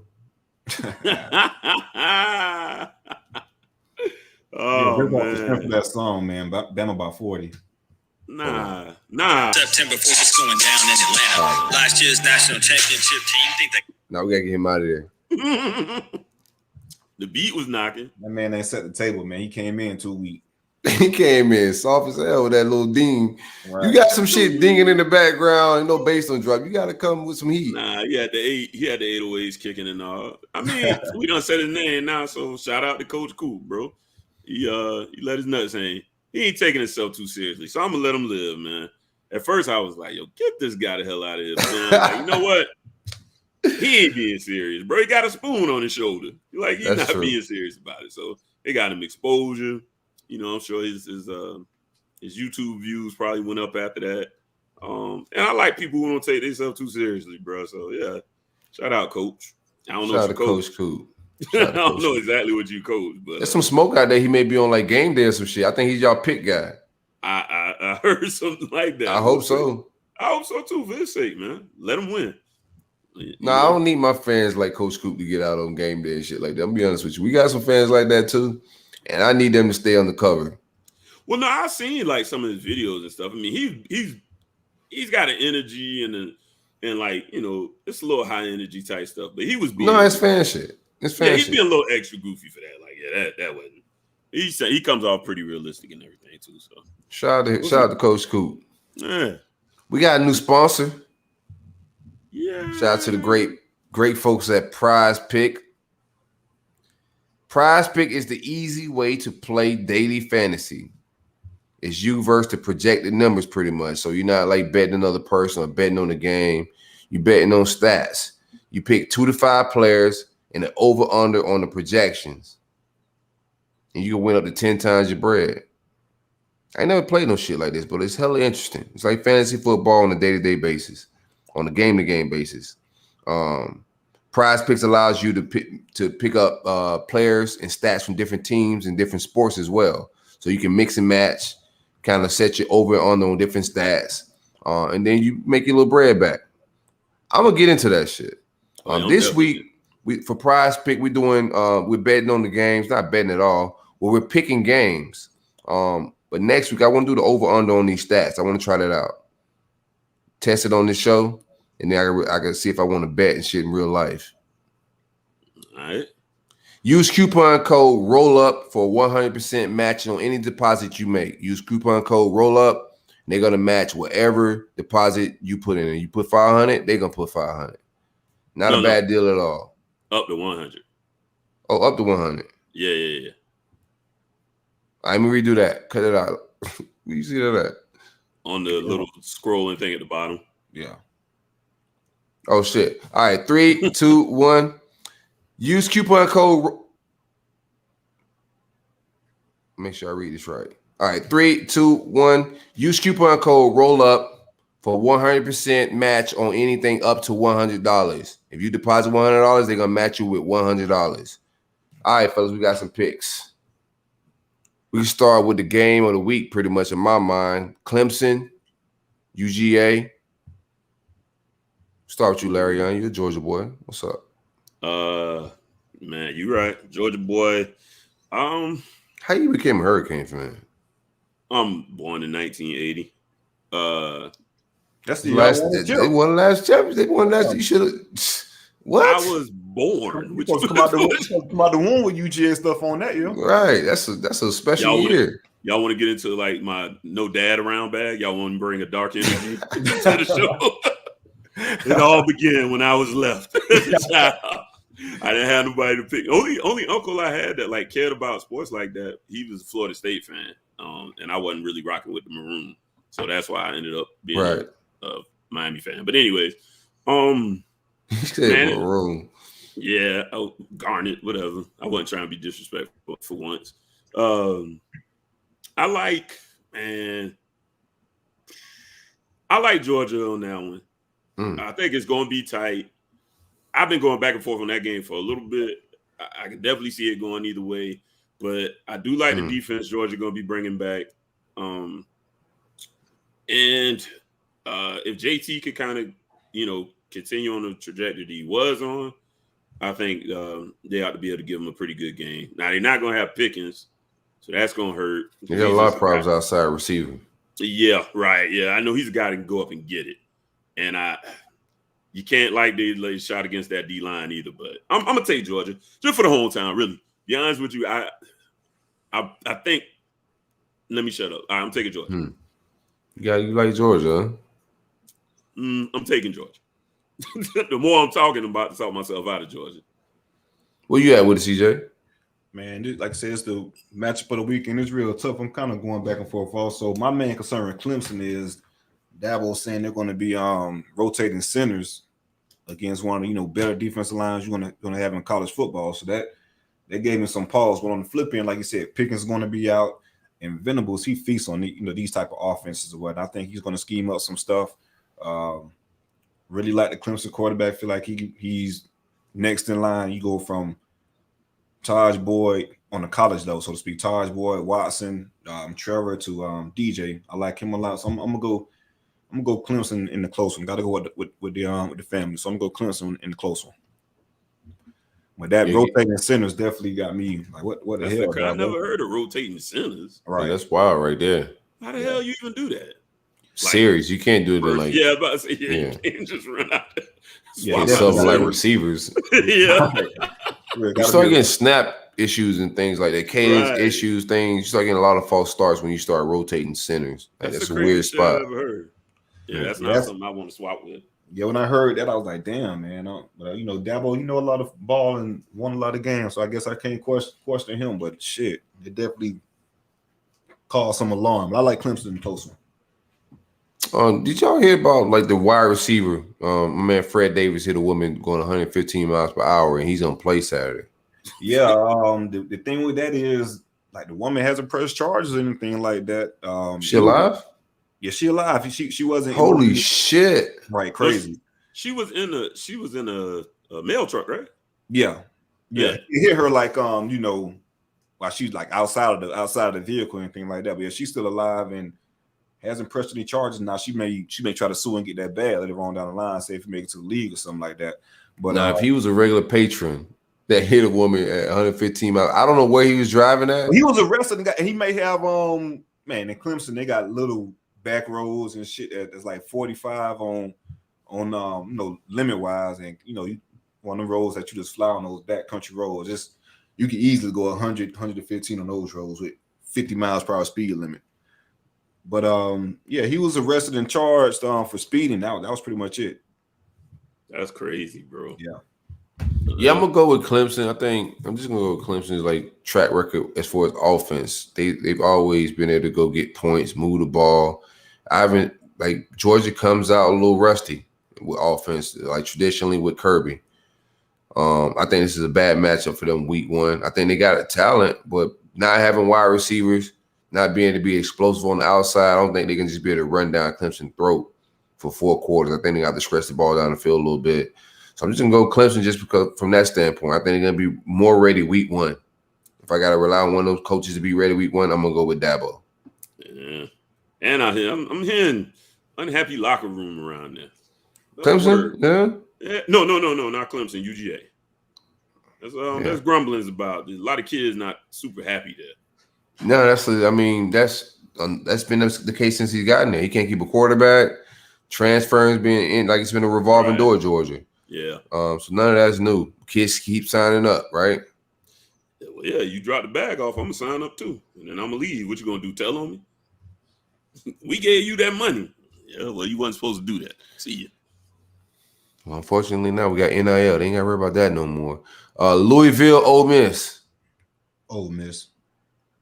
Yeah, Ole Miss. Ain't about to dive deep into that shit. Ole Miss. Yeah, Matt Corral he about to sling 7 touchdowns first half. Matt will eat that shit alive. Yeah, it's gonna be. They're gonna be talking Heisman after that game. Watch. Yeah. Shout out to Kiffin, man. He definitely gets the best out of his quarterbacks. For sure.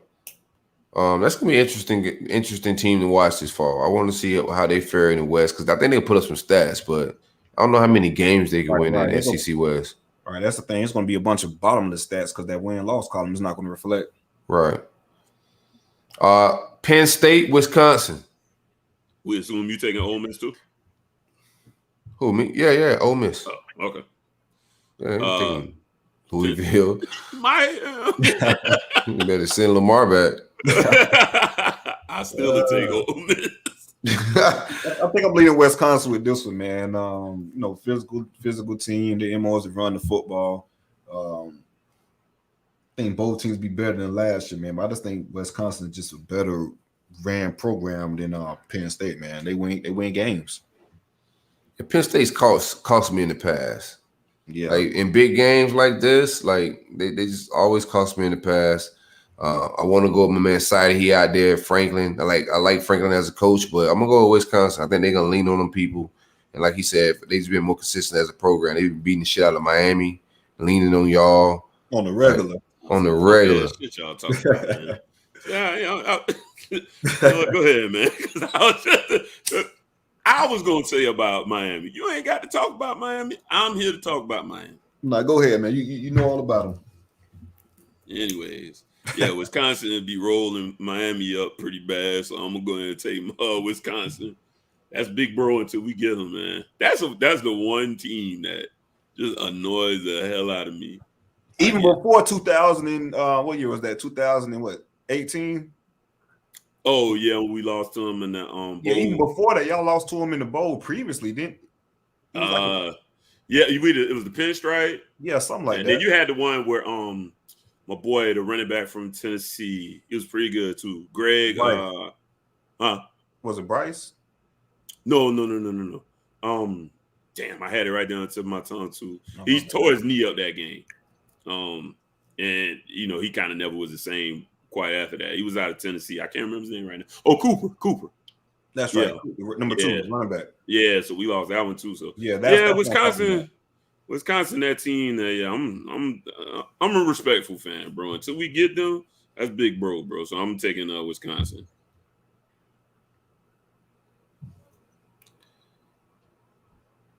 That's embarrassing. That's just y'all, big bro. But what are we gonna do? Shout out to the new Miami. Big bro for a minute. Go come in with that energy. I don't know about all that.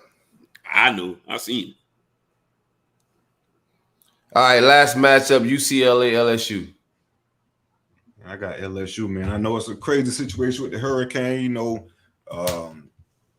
Crazy situation with most of those guys' minds focus probably being on the hurricane. At the same time, they may flip it and use as motivation. I seen UCLA won their opener last week, but I mean it was against Hawaii, so shout out to Hawaii. But I think LSU will definitely win this game. You know what? Slide with Chip and the Golden Bears on this one. Okay. What? Yeah, man. What you drinking? Green tea. I just feel like they're gonna pull something off, man. I don't think they're good per se, but we gotta make this interesting somehow. If I keep agreeing with y'all, nobody gonna even want to listen. Yeah. Somebody gotta have bad takes. That's a fact. Give me LSU big. LSU big. Let's talk about real quick. This not even on the docket, but I'm remembering this. I was thinking about this all weekend. That I wanted to talk about this. What the hell going on with Scott Frost? Shout out to my man Sikowski. He got a win. He came off the bench. I didn't know he was still playing football, man. Big man. What's going on? I think Scott Frost got to go, man. He's got to go. There's no question. Yeah, it's crazy. He's a alum though. You think they get rid of they brought one of their own back? I don't think he just goes like that. Man. Oh, I don't care. That's one of those programs where they feel like, man, shit, we putting all this money in, this, that, and the other, man. They got money to blow too. They got plenty of money, but they one of them programs where they feel like they should be winning right away. They feel like they're one of those blue blood programs. Excuse me. So they don't give a shit about none of that, man. They'll get rid of you in a quick second if you're not living up to standards. Hell, Bo Pelini was doing pretty good at damn Nebraska. They got rid of his ass. Bo was winning like 8 a year there, wasn't he? Yeah, he wasn't doing too bad. You're right. He wasn't doing too bad. Scott ain't done nothing at all. He done, maybe it's part of his strategy, like because he be plucking these kids out of Florida, but then they get there and they like, bro, I got to get the fuck out of here. I don't know what I was thinking. That visit was dope, but I can't. They got shout out. He did a really good job of bringing shout out to the A50 Travis Fisher, cornerback out of Tallahassee. Guy played at UCF and played about 10 years in the league. He was the main guy that was plucking those kids out of Florida. But shit, after you recruit them, man, once you're on campus, it's a different damn story. Yeah, exactly. Yeah, that shit it's all fun on the visit. But then when you from, you know what I'm saying, you from the city, and next thing you know, in October. Yeah, you amongst children of the corn. You like, bro, I got to get the fuck on. I don't know what I was thinking. I don't know what the Frost was thinking. He went from being the hottest coach in the country at UCF, right? Yeah. At that time, I wanted him at UF. A lot of teams wanted him. He wanted to take his entire staff wherever he was going. There were some things about that staff I was concerned with, like if he was going to bring it to UF just because of the lack of minorities on it.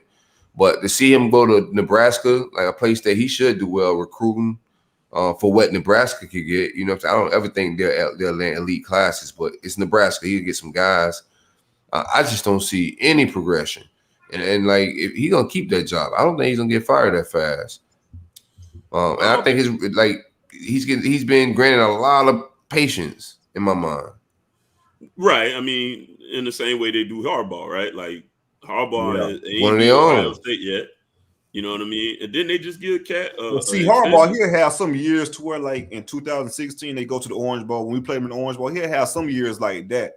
But I guess to Michigan standards, that shit is still, below. Yeah, that ain't it. Yeah, but Nebraska, he hasn't done shit at Nebraska. Like, it hasn't been no highs at all. Well, if I'm a Michigan fan, Harbaugh ain't done shit either because we ain't beat Ohio State yet. Yeah. What's that streak?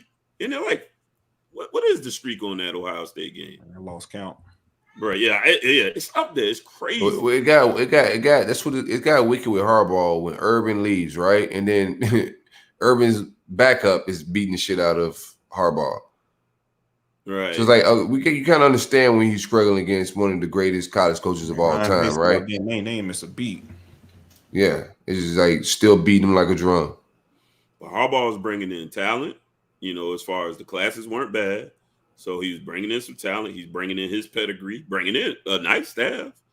I mean, it just hasn't paid a single dividend to me. That is, again, we get back to the blue blood talk. Right. Michigan is supposed to be amongst the college elites. And yeah, they nothing close to that. Seems like step backwards. He had problems at the QB too. Right. He had some wide receivers, had some DBs out there, some linemen. I mean, they put together some talent, but if you can't beat your rival, and I don't want to lie. I do want to lie. But I really think that streak is like 12 plus games or something like that. Pull that up. I don't know if it's 12 plus games. Bro, it's been a while since they beat Ohio State. I'm gonna pull it up real quick. Speaking of Ohio State, let's get it to some NIL talk. It's 8 game quarterback. 8 game. 8 game. 12 is a long time. There's no way. 8's a long time, bro. 8 it is. years. It is a long time. Ohio State quarterback Quinn Ewers has signed a name, image, likeness deal with GT Sports Marketing for $1.4 million. Pretty much the contract with GT Sports is for 3 years, and it's in exchange for autographs. The deal, according to a source, was negotiated by Ewers' agent at Sports Stars and Rubicon. That's nuts. Man, 1.4 million just to sign autographs for 3 years. Bro, that's crazy. His hand gonna be tired. Right, I'm with it though, man. He already going into the league well off, man. Well off by far. Like I think these kids are definitely going to take advantage of the opportunity they have, man, and they're going to be set for sure. For sure. I came to pod a little bit. This is why I came to pod at. Like, I think the world's changing. I don't think like recruiting's gonna ever be the same. Like, this shit's business now. Like, when people are signing $1.4 million, like I see on the timeline, you watch like Walter Nolan, the way his dad's handling his recruitment, he gets a lot of flack. In my mind, like, because he's like, oh, he's shopping them around. Well, that's what it is now. Yeah. Like this, like that's what it is. It's not behind closed doors. So if he's publicly doing that in public, like shopping his kid around, like, okay, that's what it is. It's a negotiation. It's business now. Right. And it's always been business. It's just now it's open door. Now it's like now wide open. Yeah, because like people, college football fans always say, make a business decision, right? So yeah, part of your business decision now is the marketing opportunities that you have. And yeah, what is wrong with me making sure my son lands in the best position in both worlds? Because you want to get him there, you want to get him developed, and you also want to capitalize on this opportunity. Because at the end of the day, man, like fuck these fans, man. It's about my damn kid in that future already. Right? Yeah, hell yeah. And the thing is we know the NFL stands for not for long, so you got to capitalize on this moment. Who knows if this Ewers kid is going to be worth that 1.4 million? Who's to say he don't get beat out or you know what I mean? Transfer somewhere down the line. Things of these nature happen all the time. We see it in college all the time, especially at the QB position where guys don't quite pan out. And I'm not saying he won't, but yeah, you got to strike while the iron's hot, man. And that's a good point in regards to the not for long because we know, like, the average career in the league is 3 years or whatnot, man. So if you capitalize on that money early, so to speak, you got a 7-year career in which you're earning money. So, right. That could definitely set you up for the future. And that's on the low end. So that could definitely set you up for the future to be in a better spot after football. Yeah, I don't see no knock against it. I just think the approach to recruiting is different. I think the way recruiting is going to be covered in the future is going to be different.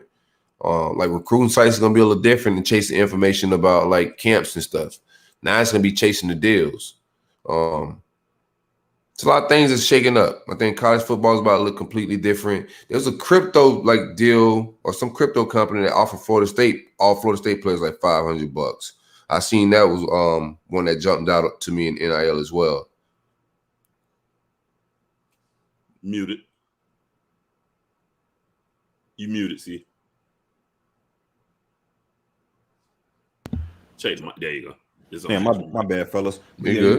You got DJ and Clemson, you got the Dr. Pepper deal, and then you also got a true freshman, Shedeur Sanders, and shout out his dad for I'm pretty sure bridging the gap for that. Right. He got a Beats by Dre deal. These deals are my mind. That whole marketing rollout, whatever they did with Beats and Sanderson, when he was talking about he doing it for the culture and leading and playing at HBCU.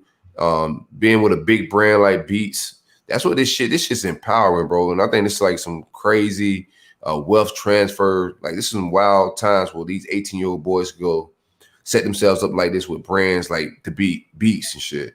But I thought Sanders' rollout was dope. I thought it was fire. I thought it was powerful. You know what I'm saying? And that's what this shit's about, dog. Business. But these kids always had the power at the end of the day when you think about it. It's just not getting that chance to really fully show how much power they have, how much, markability that they have, because they always been the brand. It's $1 billion industry because of them. Right. So to put a face on that and to be able to do it openly, man, the sky's the limit. Like you said, it's definitely going to be a new game moving forward. I'm gonna be real too. Like I didn't see Dr. Pepper deals. Beats by Dre deal. I didn't foresee nothing like that. I'm thinking some local shit like your local companies or something, or No, that's why I've been saying this the entire time. Like you gotta realize what's pushing things these days. Social media, just like popularity, trends. Like they don't give a fuck about putting shit on TV no more. They're trying to advertise with trendy shit. People that got a lot of followers and can get shit going. And these boys are popular on campuses. They're valuable, bro. That's a real good point because social media is this is the perfect day. That's the number one place to advertise now. Yeah, because this shit came out, say, in the 80s, so to speak, it wouldn't be the same. That's a real good point. It's a different time, man. people look at their phones more than they look at TV. True That's indeed. a fact. So NCAA bought out of here, bro. It's got to be. It's been out of here. I mean, but like officially, like yeah. But the schools has been using NCAA, all that shit as a front this entire time. Now the jig is just up, right? Because they just work for the colleges. Because I'm sitting here figuring like, well, where's the cap? And now the money's open now. Now what you going to tell these kids? Like, okay, I don't know what ukulele's deal is, but I hope I said that right. But you probably did. I think I did pretty good. We'll find out in a minute, but somebody will correct me. But no, like I don't know exactly what that number is. But then what are they gonna say in 2 years? Hey, that's too much money to make. They can be like, shit, me, you're not gonna take this money back now. So now Pandora's box is open, man. It's gonna be interesting to see. I really think it's gonna be like on some real semi-pro shit very shortly. I don't know. We'll see how it all shakes out shortly. But no, it's big business now. I think recruiting is no longer like recruiting. I think I got another tape. Get this shit out now as well. I think we're gonna get back to, because nowadays kids popping early, right? I think we'll get back to a busy signing day. The late one? Yeah, negotiations, baby. Like, why am I committing so early? Like, I could bid this thing all the way to signing day. Like, it's a bad business decision to shut that shit down early. Like, you can negotiate with brands because it's brands associated to these universities that can be offering deals. This shit is big business. All this shit's finna change, bro. I'm telling you. Make a lot of sense. Yeah, I mean, we saw that already with the Thibodeau situation. Right. Out there with Nike. So, yeah, I mean, you're absolutely right. I don't hear nothing about no damn Thibodeau. Go ahead. I mean, hey, listen. Shout out Willie. Yeah, boy's a monster out there. He gone. But, yeah, like, you're absolutely right. And that would be fun. At least we could have, like, signing day shit again. Remember when that was again? Then signing day, they signing deals too, right? Right. Yeah, they'll be announcing it. Yeah, now Bama players can really pull out their whips. Right, the NFTs, they'll be doing all of that stuff. New day and bro, it's just a new day and time. I'm excited about, like, I just want to be water and change with it. So many people want to find like the negatives in all this. Like, oh, who gonna do their taxes? Man, don't worry about it. You ain't worry about who's feeding them. You ain't worry about who's paying their mama bills. Don't worry about who's doing their taxes. They'll figure that out. They got resources around them at them universities. Hey, 43% of Americans don't pay taxes. So y'all go find all the other people too. Don't worry about them boys. For sure. Here's the fun part of the show, man. What we got? Sycamore versus IMG. The shenanigans. Man, what? Bro, I am so mad I ain't on Twitter like I used to be, bro. Because this one of them times I could have got some jokes off. Man, I got back on Twitter and I was like in the middle of it. It was too many good tweets out.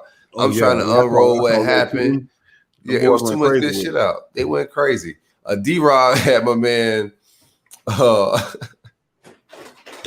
D-Rob had my man. What's his name? From the scam artist from Miami Twitter. Oh, I don't know. Cuz Bobby Bundick. Yeah, Bobby Butnick. Yeah, Bobby Butnick was like Sycamore's athletic director. That was my favorite one right there. That was hilarious. It's the damn head. Well, first of all, how you on ESPN, like national TV, when you got warrants out? That's insane. Like, you gotta lay low. It's cocaine Cowboys vibe. My main question out of all this, like, what was the end game? Like, what was the end game? You thought a scholarship would come out of this shit? Like, what was the end game of this? Some of them people's grown, my dude.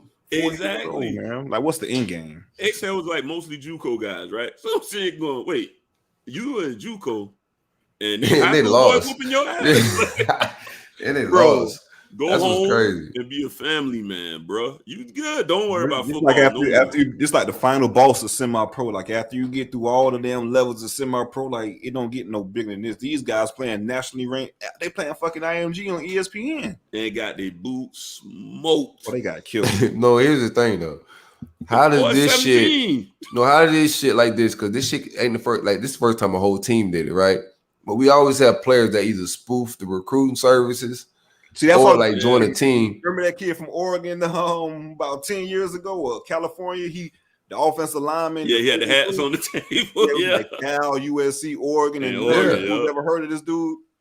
Yeah, this definitely rivals that, man. Like they duped ESPN into making this a nationally televised. How does ESPN fall for this? How does IMG fall for this? How you don't get no film? Right. Who are these people? I don't know. And it was a video on social media. The one cat was, I think it was a turnover. Offense was coming off the field and defense was coming on. They switching helmets going on and off the field. Bro, that was insane. I seen that clip. Listen, how does this people get heard? They heard Corona's out. They cheering helmets, man. They heard a bishop or a saint, and they was like, all right, cool. If it had been Saint, Saint Victoria's Technical Institute. Man, they say the address is a library, the public library or some nonsense to the school. They said it was like 20 guys on the roster. And them boys just played. They had just played 2 days. They played Friday and the game was Sunday, right? Yeah. This is an embarrassing look to like professional people like ESPN. They want to keep talking about this team, but we need to talk about ESPN. Right. Y'all look nuts as a record label staff and crew to put a whole game together with a team that ain't even a real team. They got grown people playing kids. I would sue the shit out of everybody at ESPN if they played my child. I would. We got 40-year-old locksmiths out there playing. Right. It's crazy, man. These cats, man, got fucking the boy drove himself to the game. Right. Right, drove himself to the damn game, coming straight from the damn steel mill. Man, this shit's crazy. Legally packing guns, all that, bro. That is the craziest shit I've ever. And what's crazy too is the announcers was like, they was realizing in the middle of the game, something wrong. For sure. Like, what's up with their jerseys, bro? I see one clip. It was like, yeah, this team's totally unmatched. Now they had some. I do want to get into this a little bit. So, one part of the article on Sports Illustrated said the most troubling account of life at Bishop Sycamore comes from a former player named Aaron Boyd, who played for Johnson when the school was known as Christians of Faith Academy. See, told you. They sent me books like the shit, like shit on how the school was supposed to look. Like they got him word for word. Word for word. Blueprints and everything. They told us we were gonna be on Netflix and shit. They recruited us, telling us we was gonna be on their show. They told us we were gonna be on the IMG. They told us we were gonna be the IMG of the West. They lied to me and my mama. So pretty much, man, this kid went from like hotel to hotel, never went to class. Had to pretty much say he was stealing food out of Kroger's, Walmart just to survive. And like the whole shit was just a scam. He ended up failing his junior year, had to retake his junior year. That's crazy, man. Yeah, because they're not accredited. The school itself isn't accredited. Right. He was just going to bullshit, not getting no credits for the classes. They're not accredited. Why are they playing all these programs like this and got a real ass schedule? They don't have no campus. Line that shit up. We'll play Friday. We'll play Sunday. And if you want some smoke on Wednesday, we'll line that shit up with you too. Real, bro. Them boys, they practice on damn Friday, had a fucking walkthrough on Saturday and the game on Sunday. For game on Friday, walkthrough Saturday. And another game on Sunday. And it was hype too. Where they had to get their equipment from? Bro, I'm going to tell you right now, if you would have told me, hey, Larry, we're going to play Friday, right? I'd be like, I bet. And then we got another game Sunday. And that Sunday game is against IMG. Yeah, Nah, I'm out, coach. Right now, I'm straight. I'm cool, dog. I see y'all. Okay, I already done been sleeping on the floor in hotel. All right, that's the gritty grind of it. I fuck that a little bit. Yo, coach, where the food at? Oh, you got to get it how you live, playboy. Right. Nah, wait. What? Get it how I live. And then I got to play 2 games within 3 days. Right. Yeah, I'm gonna get on up out of here, bro. I'm gonna see if something else going on. I don't think I ever heard that before, man. 2 games within 3 days. Never. I'm just confused how this happens. Like, I really am confused how a team got this many players. Like nobody caught that. Even at IMG. Man, IMG, they just wanted that damn film, and that's all they cared about. We got to screw these guys and get hella film. Yeah, them boys was trying to just get their scholarship offers up. All right. You know what I'm saying? For them other boys who knew, they ain't got the big offers they want yet. So they'll take it. I'm like you though. I am like this is gonna be a movie, so we'll get to all the answers soon enough. Give it a couple years, we're gonna get to see the movie. But yeah, for a company like $1 billion company like ESPN to get bamboozled like that, man, it's crazy. I can't wait to see the behind the scenes. Who you think they should get to play the coach? You know who that's a good question. I like to see, cuz we ain't seen in a minute, man. Derek Luke, man. Just get Derek Luke a job again. That sounds like a role he can take on. Y'all, Derek Luke from Antoine Fisher and the Biker Boys and all. That brother ain't worked in a minute, man. Booby Miles. Yeah, man. Yeah, Booby. Yeah, let Booby get let Booby get some shine again, man. All Booby got to do is show up. Yeah, man. Give my dog some checks. That'd be a good one. I don't know who I want to play this damn role, Larry. What the hell kind of question is that? That's a good question. This don't need to be no movie. It's gonna be a movie for sure. No, there's not gonna ever be no movie. That is. I'm playing D tackle with this beard and everything. That shit gonna be ESPN. What's that? E40? 30 E40. The E40s. 30 for 30. I'm playing the D tackle, bro. And they'll be like, yo, who dad is that? I'm putting a helmet on. And get rolled. That's gonna make it even funnier. I'll be like, yo, getting pancake by 17-year-old is nuts. 17-year-old. That's going nuts. to Bama. That's going to Bama next year.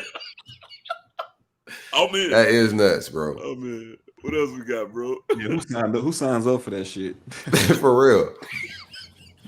How you go JUCO then go back to high school? Back to high school.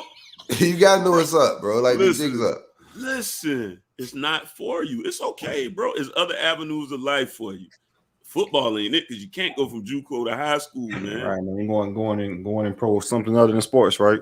Yeah. So I seen that shit. I'm watching this whole little IMG shit play out. Now I'm riding home from work, and then the jitterbugs that look like they like a little too old to be playing a little league, asking for money at the stoplights.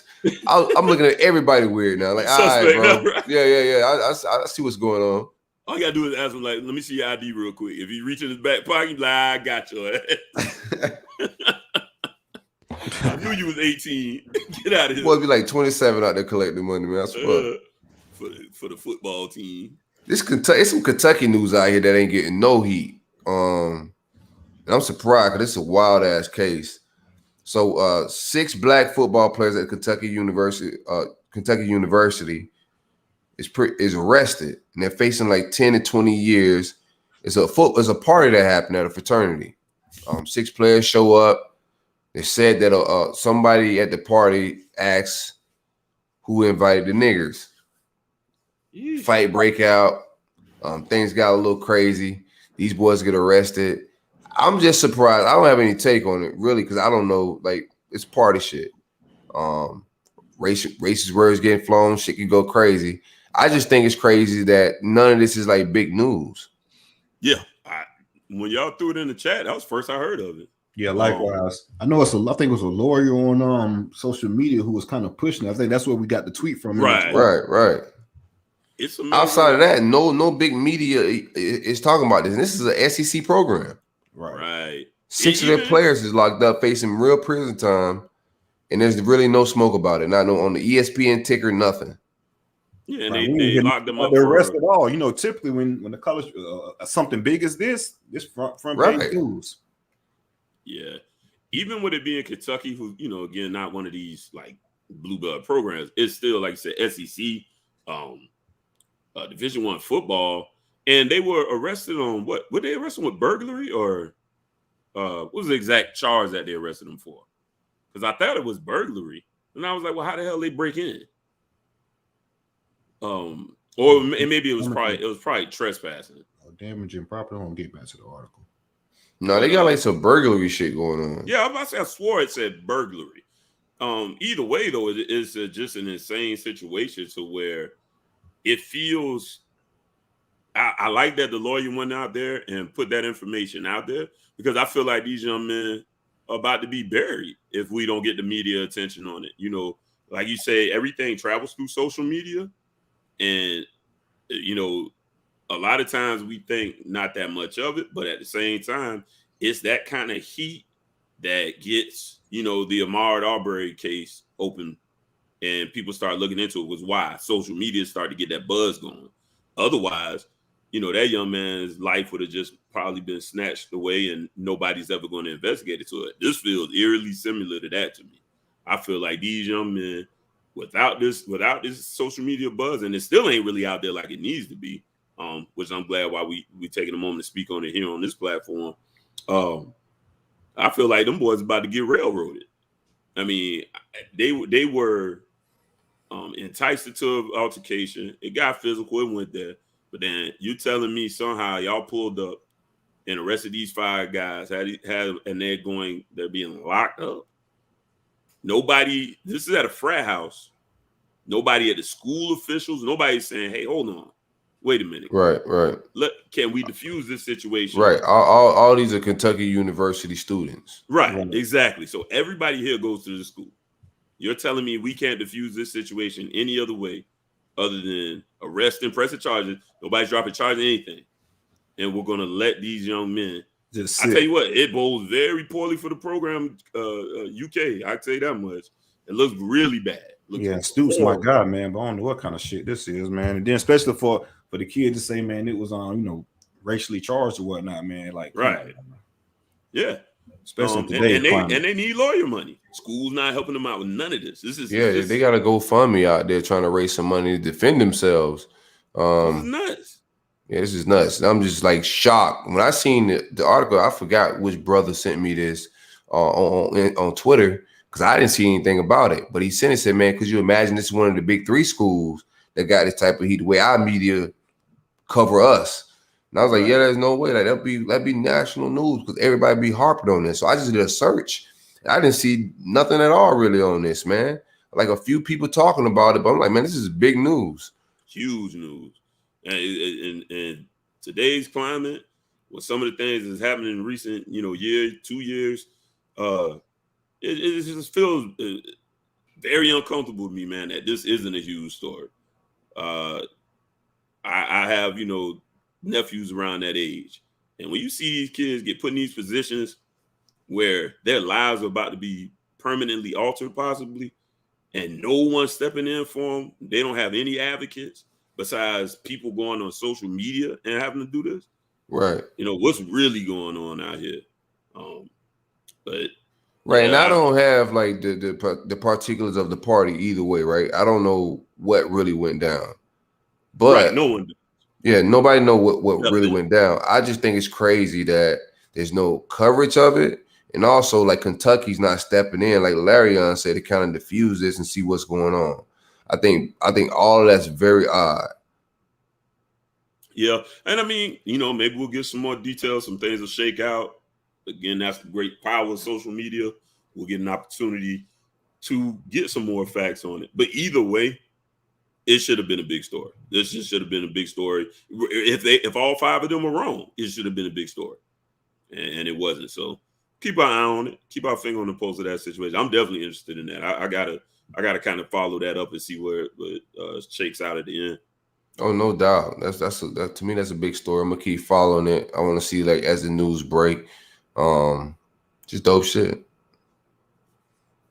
Dope shit to the brother that sent that to me. Let's get into some NFL talk. We got on here. We had a little quarterback conversation last week for NFL, who we thought were gonna be starting. We all said Cam was gonna be starting. Cam done got cut. Man, I wasn't expecting it at all. But no, man, that is crazy when you think about it because Cam said he wasn't gonna get vaccinated or whatnot, and then right after that, he was in the COVID protocols for a week and missed a week of practice. Man, and you do that in camp, man. You already know how Bill rock in the first place, man. He run a tight ship in the first place, man. So you ain't buying Bill. They asked Bill, he said that wasn't the reason. So you ain't buying it, huh? I think it was part of the reason because he wasn't getting those reps, and it was something else that someone spoke about. I forgot the exact issue, but yeah, I think that was part of it though. Just the fact that not the fact that he didn't want to get vaccinated, just the fact that he missed part of the camp. And if he wasn't gonna be named the starter, I don't think Cam would have been cool with just being the backup. And that's what I think probably was the conversation. I think they told him, look, we're gonna go with Mac. And I think he said, okay, well, can you release me? Yeah, I honestly think it went that way because the COVID thing, I do believe, Bill, he was getting tested every day. He's been tested several times. The reason he had to do the 5-day thing, it was just, to my understanding, a little miscommunication there where honestly they may be going a tad overboard, but it's just something he accidentally didn't comply with. So that's why he had to go into the protocol. But he was testing on a daily basis. So, not getting vaccinated really didn't play into it at that point because he was still doing everything else he needed to do. I think they just went with Mac. And I think Cam said, all right, well, just let me go. And I think he's going to bide his time and wait for an injury. I think he'll wait to see if somebody goes down, and then his agent will get on the line. I think Cam needs to embrace the idea of coming off the bench. I just don't think he at that point. I think he's. I don't think he's ready yet. Well, I don't think he's at that point. Gonna have to. That's a good point, though, Larry, in regards to him, we're waiting the season out, so to speak, and see for something to open up because it always happens that way when the situation does open up. So that's a good point. I think Cam's at the place in his career. He's on the final. I don't know what teams will get him. Most teams want to go with future potential and all that type of stuff. If somebody get hurt, they'll play a guy like Cam. But I don't see who's competing that gonna want to bring Cam in and play right away. He's got to at least embrace the idea of I may be a backup. He's got to start getting to that mindset. Yeah, he just ain't ready yet. I mean, he's still a young man.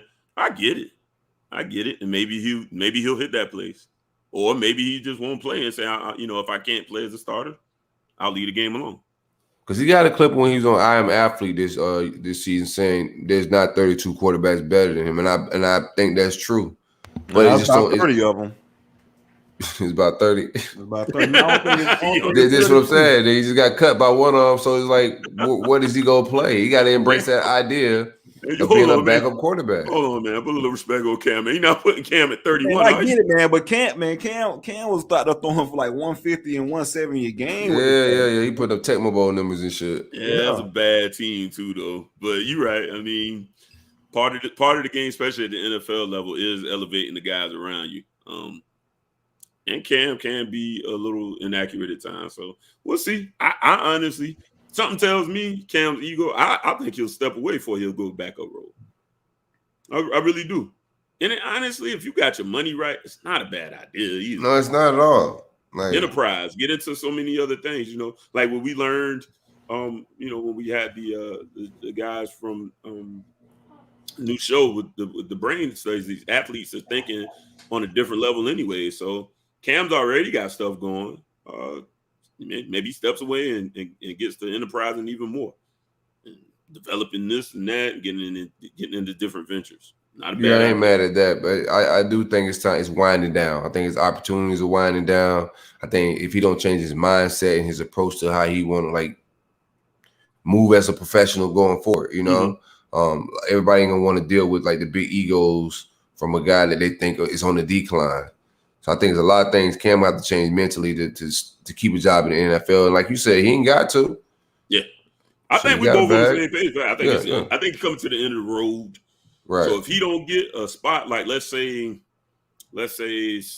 Teddy somehow get hurt or something like that, and he get an opportunity to go there. If he don't do his thing there in a situation like that, I think that this will be the end. And there's no shame in that. He's done his thing. He's been out there. No, not at all. Not at all. Numbers. Cam, I seen some funny jokes about Cam too. That's one thing. Twitter gonna Twitter, bro. Oh yeah. They had him on the They had him on the team.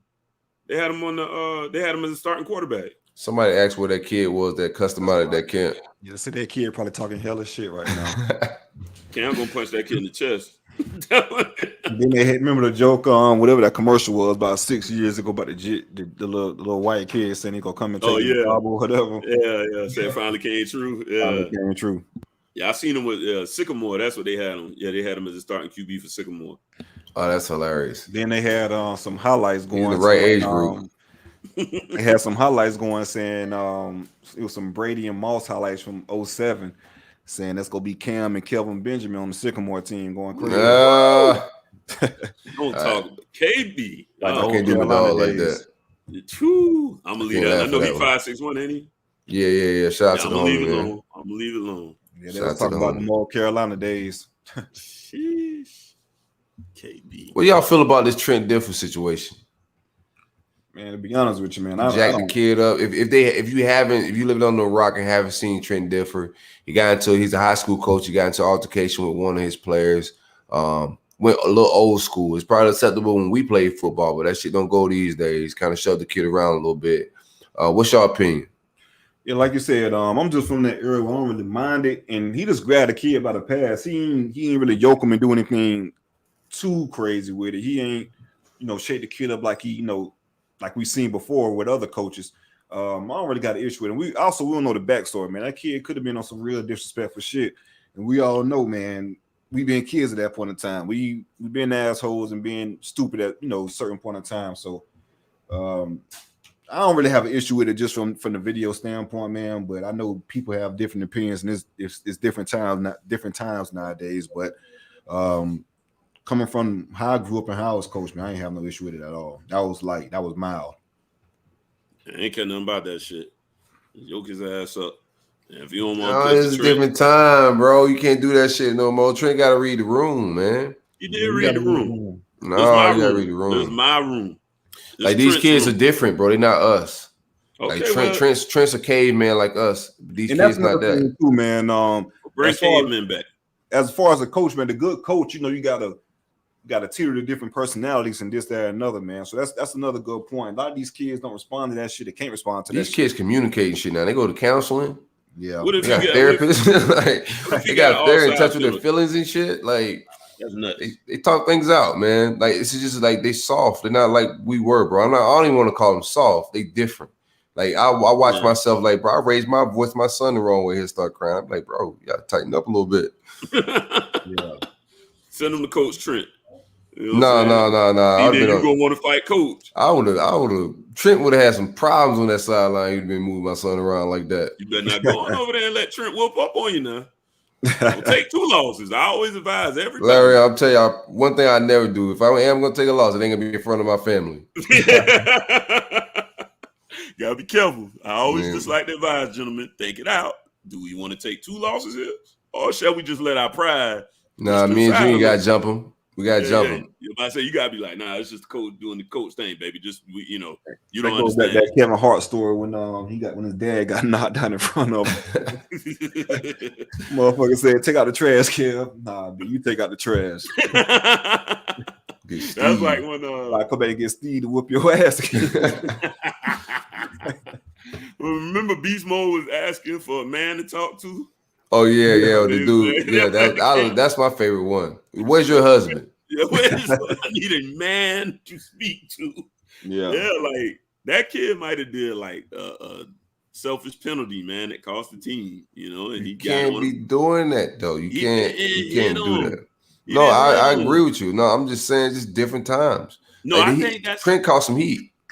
So stop, man. Bring the little caveman shit back, man. A little bit. Yeah, I like that. I ain't mad at bringing caveman shit back. Listen, I'm telling people all the time, I'm progressive, but we gonna draw the line a little bit somewhere. It's football, bro. It's football. Yeah.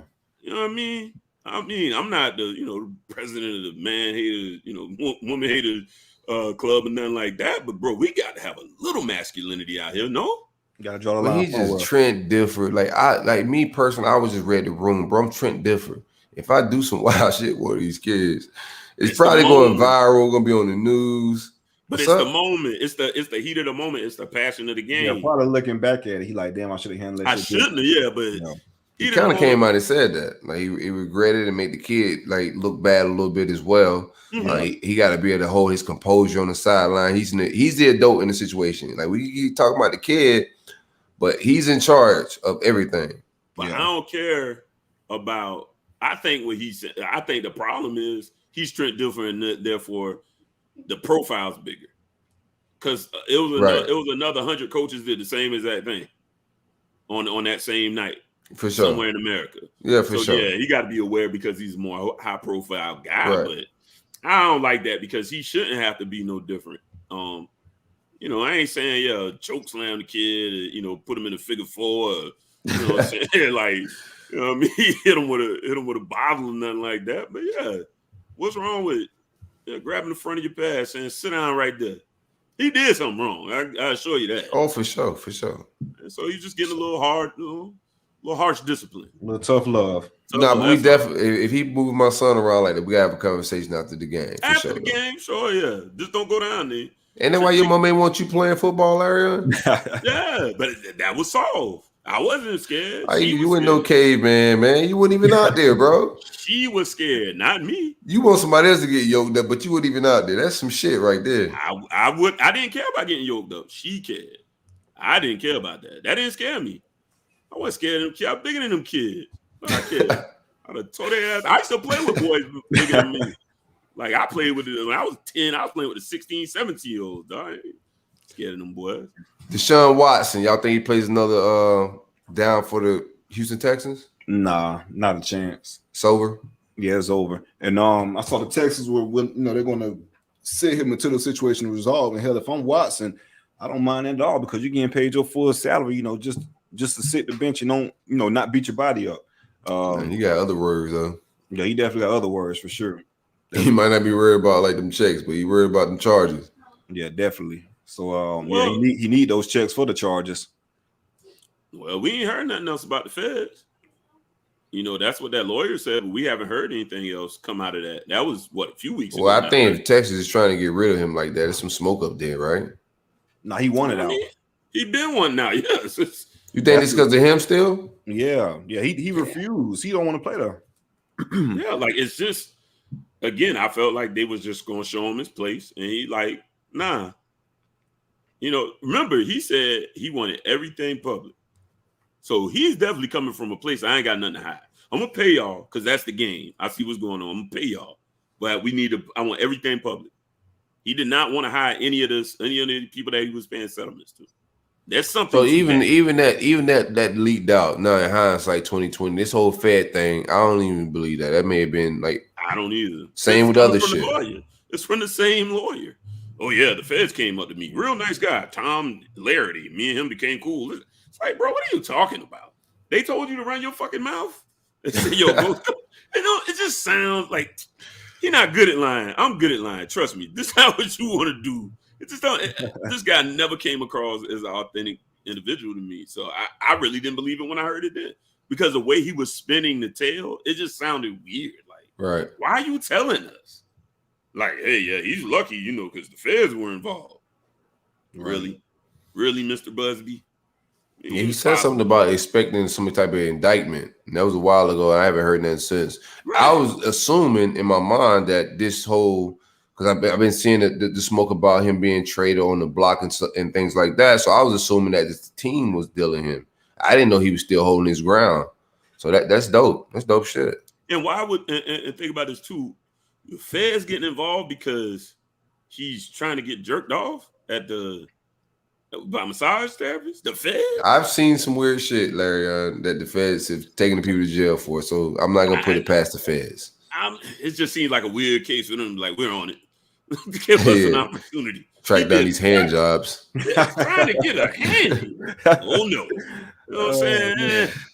Unless we dealing with like the Robert Kraft thing, where you're dealing with trafficking and things of that nature. But that was the initial question, or the initial word when those allegations start floating around in regards to the feds being involved. But like you said, that shit's been on the cool end as of recent. So I don't think it's going to be anything to come about that.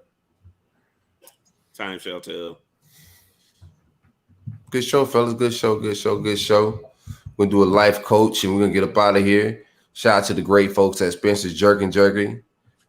The only made-to-order jerky that starts with a trip to the butcher. My man Spence go and source that steak out for you. Marinate the meat 24 hours from only locally sourced ingredients. No added sugars. Spence got 5 staple flavors. Original, Old Bay, habanero bourbon, mandarin jalapeno, and lemon pepper. My man shipping that meat from New Zealand all the way to New Hampshire, back to Belglade. Use coupon code BIGMEAT at checkout for 10% off. Shout out to my man Spencer. Man, what happened to the Rick Ross? I was I going ain't to feel like doing it today, bro. Like, man, you need to type that in the chat or something. I was going to do it, but I was like, I don't you want got to read. You can do it next week. I'm gonna hand that off to you. That's your sauce. Bring Smoke in. Smoke got the life coach today. Smoke got the life coach. Super producer Smoke, 91 Smoke. If you don't listen to Smoke Screen, go check that out. Gas. Smoke, what up? Smoke sleep, cuz. Smoke sleep.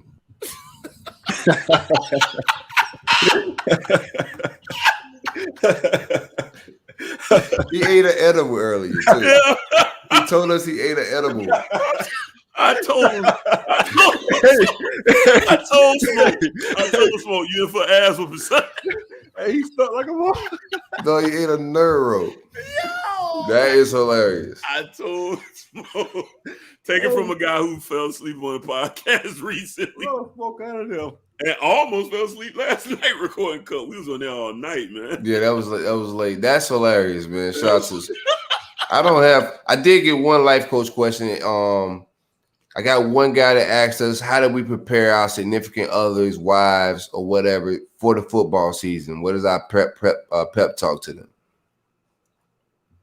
Y'all the ones with SIG, so I'll let y'all start it. You ain't got to have a pep talk when they're in tune with it, just like you. So I can't really, I don't know, man. Just got lucky, so to speak. When they love football just as much as you love it, shit, it's easy, man. That's easy money. But hell, you gotta. If I was in that situation, watch all the bullshit that she wants you to watch prior to the season. Watch all them shows, all the Lifetime shows. That's where I messed up this offseason. You ain't put that work in, huh? I ain't do none of that shit.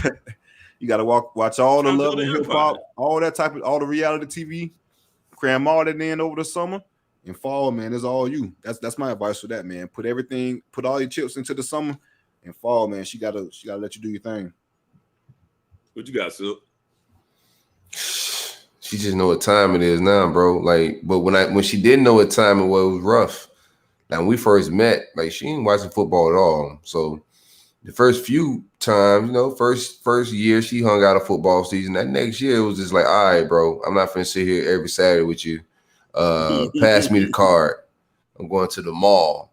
Like that. It was that type of shit. Yeah. So I don't really go out football season. So that was always my thing. Like even when I was young, football season, I saved money, bro. Yeah, I ain't go out clubbing a lot. I'm watching games, chilling, maybe hit a bar or something like that. But football season, I'm locked in. And I wanted her out of my hair a little bit, you know what I'm saying? If I can enjoy the game, take the kid with you, you know what I'm saying? I can hang out a little bit. So that's all I can offer you, bro. Being able to just make sure she happy. Whatever she want to do while you watching games, try to make that happen. I say leave her. Just get it over with. You ain't got to deal with this shit. Yeah, you got to find some. I mean, depending on how far you in, you'll find somebody that like football. 10 years in. If she start that foolishness, man, you leave her. You are the prize. Don't sit here and put up with that shit. It's football season. You know what I'm talking about? Oh, you just gonna watch football today? You know that's what I'm gonna do. Why are you bothering me?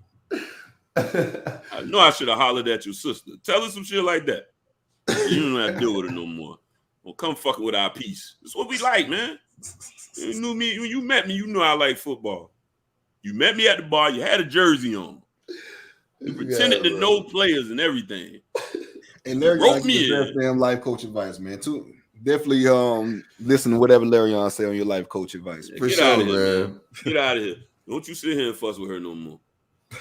You can send her my way. I'm gonna tell her the same thing. And me and you'll go slide and go catch a game together, bro. You're gonna have more fun anyways. Oh, Larry, you the greatest life coach of all time, my guy. I'm working on it, man. I'm in my books. I'm trying to help the people.